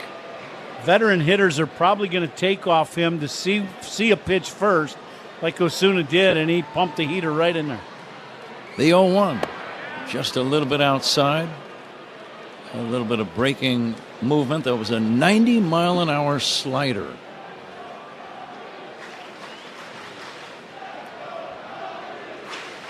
The 1-1 to the veteran Ozuna. Called strike 2. What do you like, Ron? Well, you can throw that last pitch again. I wouldn't do anything different. This is a fastball, starts out away, comes back to the zone at 99 miles an hour. You can't hit that pitch. That ball starts out away and comes back to the strike zone. Fans vocally rising to the moment. And the 1-2 pitch on the way. Very high over the head of the catcher Kelly and the home plate umpire Andy Fletcher. How do you think Ozuna's feeling right about now in that batter's box when that last one just hit the screen at 100 miles an hour? That'll lock you up. Here comes the 2-2. Ozuna swings and fouls it away. Ozuna with that distinctive batting stance, leaning back on the right foot. Only the toe of the front foot is on the ground. And it's an open stance. It's very unique. Here comes the 2-2 from Daniel Palencia. It's high, 3-2. Another 100-mile-an-hour fastball. Good take by Ozuna right at the top of the zone. Meat of the order, presented by Chef IQ. Sense never under or overcook your food again. Purchase now at chefiq.com. Cubs 4, Braves 3, 1 away, 9th inning, nobody on. The pitch fouled away. That was a good pitch. Protective type swing that time. He got that one going downhill. That's what I like about that one. He got above that one and got it going down. And to your point, Ozuna, all he could do was a little emergency hack, hopefully just to foul it off. Valencia with a brand new ball, ready. And he brings it. Ground ball left side, base hit left field. A 1-out single by Marcell Ozuna. Now that was a veteran plate appearance by Ozuna. That's what I was just going to say. That guy can hit. There's just no doubt about it. He's spoiled pitches. One goes to the backstop and finally gets a pitch in the middle of the plate. Other than the very first pitch of the at-bat, what does he do? Smoke one in the hole for a base hit. Ozuna will leave the game for a pinch runner. We'll identify him momentarily. That is Williams at first. Luke Williams will pinch run. So Williams running for Ozuna at first. The left-handed batting Harris waiting and drives one in the air to left field. Ian Happ is there near the corner. He'll make the catch. Just shy of the warning track, and that's out number 2. The throw in gets away from Dansby, but not very far. Now the Braves are down to their last chance. Tying run at first. Ha-Sung Kim is due up. And Kim, in his first game as a Brave, is in the hot seat now with 2 outs in the 9th inning. Luke Williams, the potential tying run at first. He's got a big lead. It looks like he might go. He does not. The pitch fouled away by Kim. Bruce Levine is on the field. He'll grab one of the Cubs if the Cubs can hang on to this lead. 4-3 Cubs, 2 down, top of the 9th. Shaw now really guards the line at third. Don't want to give up an extra base knock here. Kim was cheating in that first inside fastball. He got out to it. 0-1 to Kim instead of throw to first, not in time. Kim 1 for 3, again playing in his first game as a Brave.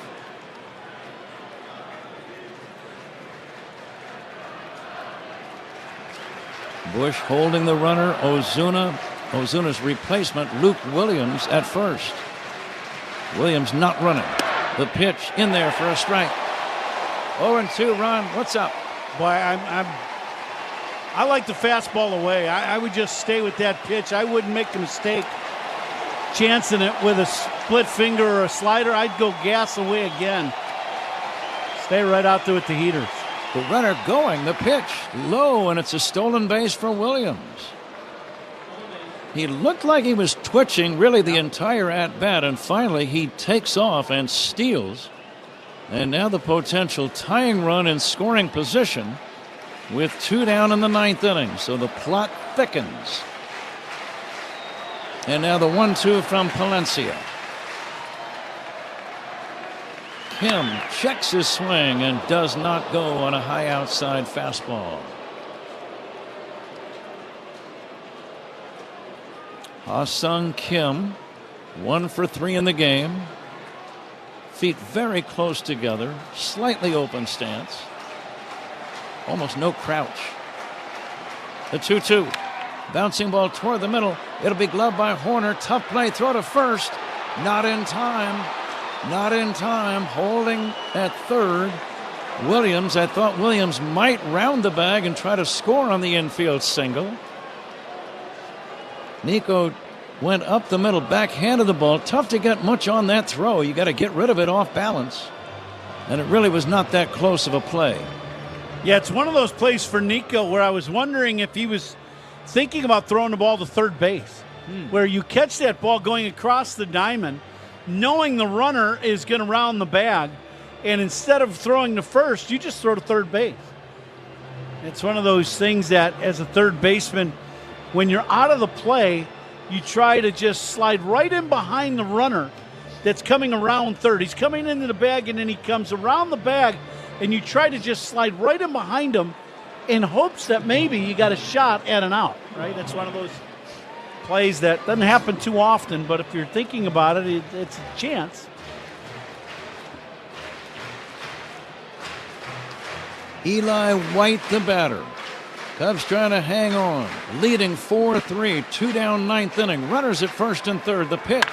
White hits a high fly ball, shallow center field. Pete Crow Armstrong makes the catch, and the Cubs win the ball game. It's a save for Daniel Palencia. 2 straight wins over Atlanta. And the Cubs pick up a half a game and trail Milwaukee by only 5 in this National League Central Division. It didn't come easy, Ron, but the Cubs get the job done. No, as we knew going into this series, Atlanta has become a much better team as of late. They're getting a lot healthier. They're getting the heart of their lineup back healthy and able to play. You knew they were going to score some runs in this series, and they've got some really good veteran hitters that are, they're playoff tested. And the Cubs pitching staff has done their job, and the Cubs offense today did enough to win. The important part, Tucker with the big 3-run homer opposite field bomb, you just hope that he is okay with the calf issue, but very nice ball game for the Cubs. Cubs got all of their runs in the third. That homer that Ron mentioned by Tucker with 2 men on, and then later, Ian Happ's RBI single turned out to be the difference in this game. Momentarily, we're going to go down to our good friend Bruce Levine, like right now. Bruce. All right, guys, I'm here.